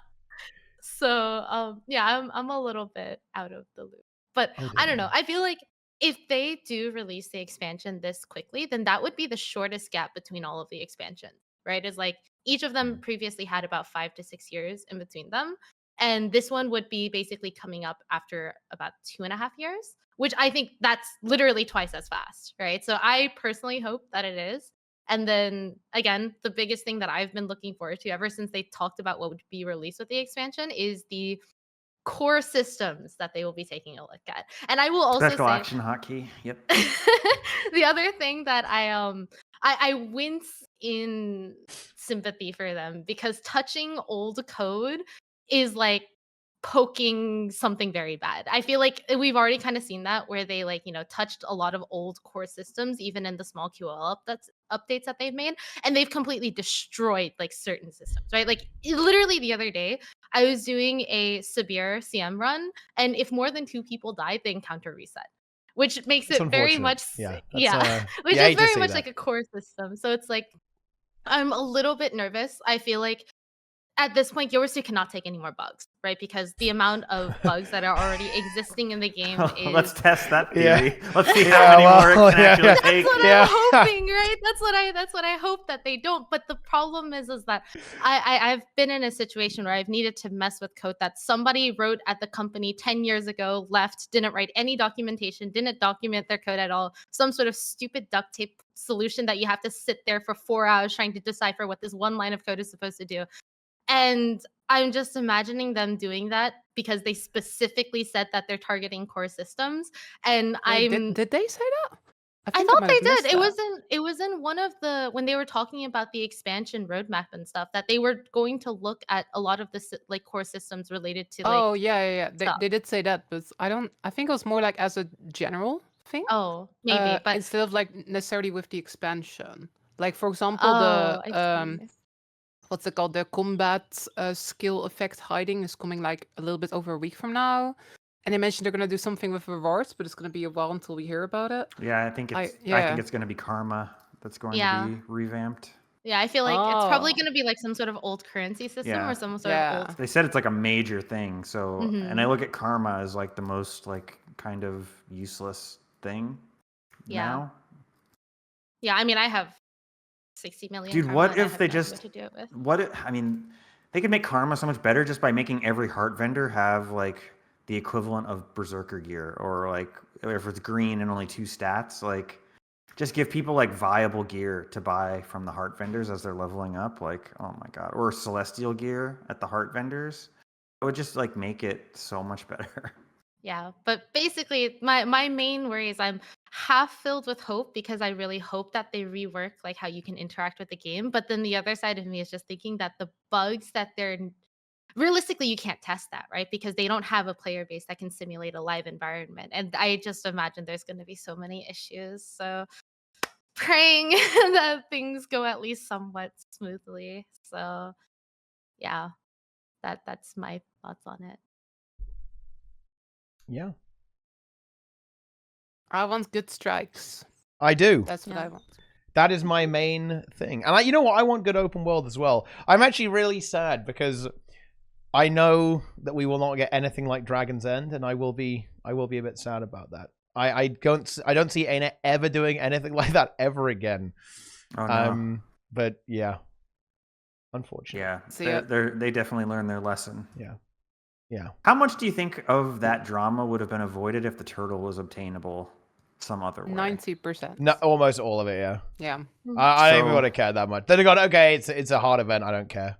Yeah. I think that probably would have been a little bit because it was the story boss. If it was a giant crab that was that difficult, and also didn't give you the turtle, then I think there's 0% drama. Yeah. One of the things that I'm also hoping, I feel like I've added a lot of things that I'm hoping for, but I do hope that they make the maps fun to explore. I feel like the problem with Path of Fire and EOD is that the maps felt very linear, right? Is like there was really only like maybe 1 to 2 different levels that you interacted with, and everything kind of had like a straight line path between them. I think the exception to that was a bit of New Kaining City, but I feel like all 3 of the other EOD maps and all of the Path of Fire maps were very not fun to explore. But I might be a bit of a masochist because I think Tangle Depths is the best map that ArenaNet ever released into the game. But I hope that they give us something like that to chew on. Yes. Well, we'll see. Do we have any closing thoughts that we want to kind of wrap up with here? It's been an unusual tea time, I think.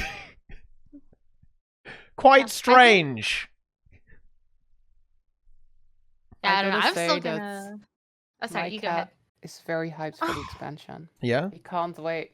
Ah. Very nice. Yeah, I don't know. I feel like another thing, I know I mentioned it before, but I really want to say it again. Dude, drops have been so cool. I know this Yes. is like 100% like streamer bias and everything, but Oh, yeah. holy crap, the number of new people that I've been able Subscribe. to interact with and Prime. like I think the biggest thing, the super coolest Follow. thing is that my entire emphasis is on like getting people into endgame content, right? So, or I guess endgame PvE instance content. So the number of new people that I have gotten into like raids, strike missions, and fractals in the past week has probably been more than the past 6 months.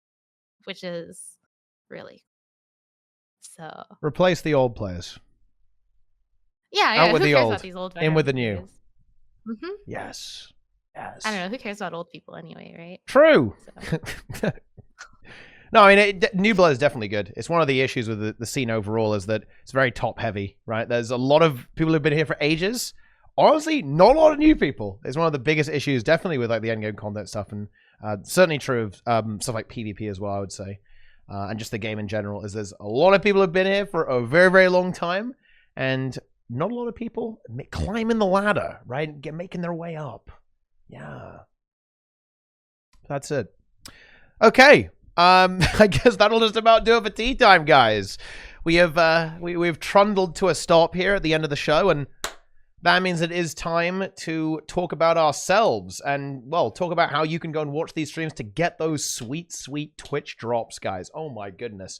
And I do, well, got 4 hours left. I guess one thing to actually say about Twitch drops to kind of round it out, I do actually really appreciate that ArenaNet responded to feedback and actually gave like something that people really wanted, like the bag slot. Right? Pretty cool, right? I think last time they were a bit underwhelming, but the bag slot, yeah, it's actually pretty cool. It's a universally useful item, I would say. I got it on my Zero to Hero account. It's worth about 100 gold. It actually means that the gold per hour of watching Twitch streams is actually pretty good. Like a bag slot is around 140 gold. So if you watch for 6 hours, you get 140 gold worth of stuff, plus the other stuff too, right? So look at that, guys. Some of the best farming in the game is watching Twitch drops. I really hope they keep doing it as well, because I do think you're absolutely right, Emmy. It does bring a lot of awareness to the game. People are like, wait, this game exists? Oh, this game has raids? That's crazy. I had no idea. It's certainly a very effective tool for Arena to use, right? And I hope they keep doing it. Because, I love Twitch drops, guys. I love them. They got to keep going. We got 2,000 people here, right? Like on day one, we had like 10,000 people watching the stream. Pretty insane, pretty outrageous. If you ask I gotta me. roast you a little bit though. You got that extra bag slot. How much of it is actually open right now? Have Well, you cleaned your inventory in nope. the past? Like, no.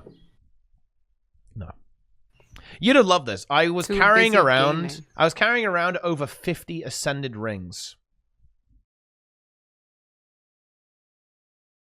I constantly get roasted by my chat for like hoarding ascended gear in my bank, even though I have full legendary. That's a good one.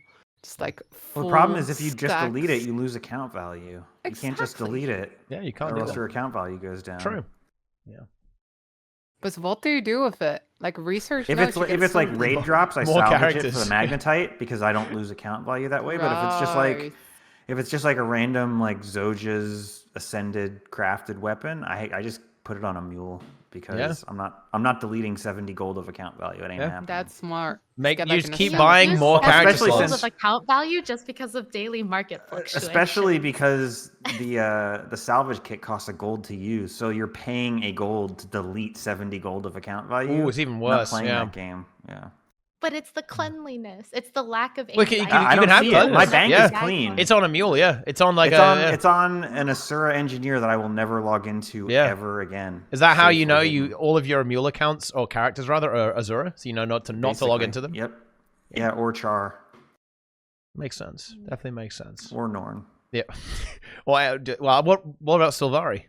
I have one Sylvari that I actually use. Okay, so it's all humans outside of that. Yeah. Guild Wars Yeah. 1. Guild Wars 1 kind of inspired? Listen, you know Same my thing. theory. Having any playable race besides humans was a huge mistake for the game. It was like dropping a nuke on the game's launch. It could have been so much better. What is this Sylvari slander? So I shall listen, not stand for there's this. 5 starting areas.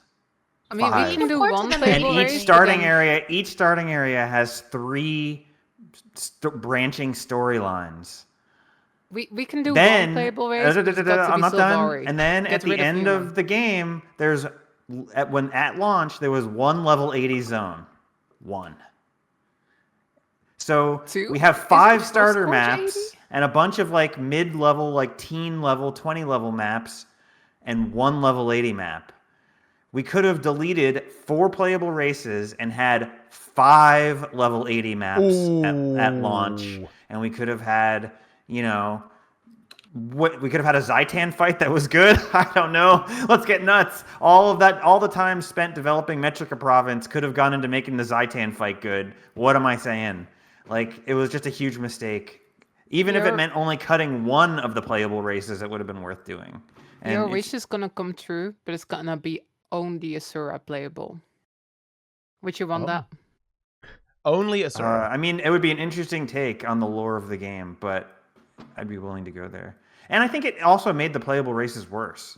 The Norn got watered down from what they were in Guild Wars 1. They became big humans. Big, like, you know, they were not the same as in Guild Wars 1. The Asura got watered down from what they were in Guild Wars 1. True. Like, the Char are basically the same as they were. They didn't change that much. But, like, and the Sylvari, they didn't even exist in Guild Wars 1, so it doesn't really matter. Yep. But the Asura and the Norn suffered bigly in between Guild Wars 1 and launch of Guild Wars 2. And all of that was in service of making them playable races, which didn't need to be. There you have it. That's like a That's the great take. conclusion. That's a great way to conclude. It is, indeed. I'm sure the YouTube comments will have nothing to say about that. And they'll agree with me entirely. And you know what? Yep. Because of the outro, Nike, begin. Where can we find more of these takes? Where can we find more of these based takes on if you come to my YouTube channel, there's videos. You know, sometimes I do a build guide that's useful. Sometimes I do like other things. Most recently, I put out a video listing the 5 biggest mistakes ArenaNet made with Guild Wars 2 from a business perspective, and it's a very good video, and will like really give you a positive outlook on the onion game. Farming as well. Onion farming, hugely influential in the history of the game. Listen, in a roundabout way, Hardstuck wouldn't have gotten ArenaNet partner if I didn't release that onion guide. You can think about that. Because a certain, let's just say, the onion guide was the first domino, and at the end of the dominoes is Hardstuck getting partner. That's true. Yeah, I mean, I guess so. But anyway, that's another thing. Yeah, we'll skip over that. Yeah, we'll skip over that for now. But anyway, next up. Who is it actually? We'll go in ascending order. Okay, Nike is the ultimate destruction take. Emmy is the middle take. Where can we find more middle takes? Yeah, more mid takes. I am decidedly centrist. So hello everyone. My name is Emmy. I do a lot of endgame PvE, instance PvE content, especially related to new players. So I do a lot of things like raid training, strike mission trainings, even just like what I call YOLO raids, which basically means take a bunch of people that want to join, having never done raids before, give them a 30-second crash course on the fight, and then we just go in and we try to beat it up. So if you're interested in that kind of stuff, feel free to come hang out with me. You can see like the links that Teapot did and stuff. And then usually during all of that, I'm rambling about some sort of topic that somebody gave me with, again, decidedly centrist takes. I feel like, again, like my whole big shtick is that I try to be the middle ground, like the bridge between new players and veteran players, and then also like doomers and bloomers. And then, I guess in this case, like between Lara and Nike, apparently. So, yeah. Okay, and finally, if I'm addicted to copium and I need another hit, you know where I go, guys? That's right. I go to Lara. I go to Lara's stream, Lara's content, the copium dealer of Guild Wars 2. What's up, everyone? What's going My on? name is Serenity. I'm a bloomer, I guess. I like copium. I like plushies. If you like being excited, if you are feeling the expansion hype, if you're one of those people that's still on that train, you gotta check out my stream and we'll hype together and I'll have cute animals. It will be great. Good There you times. go. Be sure to follow all of these gamers. The links are in the chat. They're also below the stream. They're also in the YouTube video as well. So you should definitely click all of them. Okay, it'll probably be too late for drops by the time you see this, but don't worry. You can follow them for the next set of drops. Whoa, that's crazy. And of course, you're already on this stream, so you might as well follow it and subscribe on YouTube. And definitely leave a comment. Let us know what you think. Join the conversation. Join my Discord and then join the conversation even more. But anyway, follow, subscribe, watch all the tea times, come back and watch every single day, watch everyone. every single day at the same time. Look, you can get those browser tabs going, guys. You can have them all going at the same time. You can swap them out there. You know, you got to get 4 monitors for each, 1 monitor for each stream. There's a lot you can be doing here. But anyway, that is it for us, my friends. I'll be back in just a moment. But thanks for watching, gamers. Hope you enjoyed the show. We will see you all next time. And of course, thanks for watching. We'll see you next time.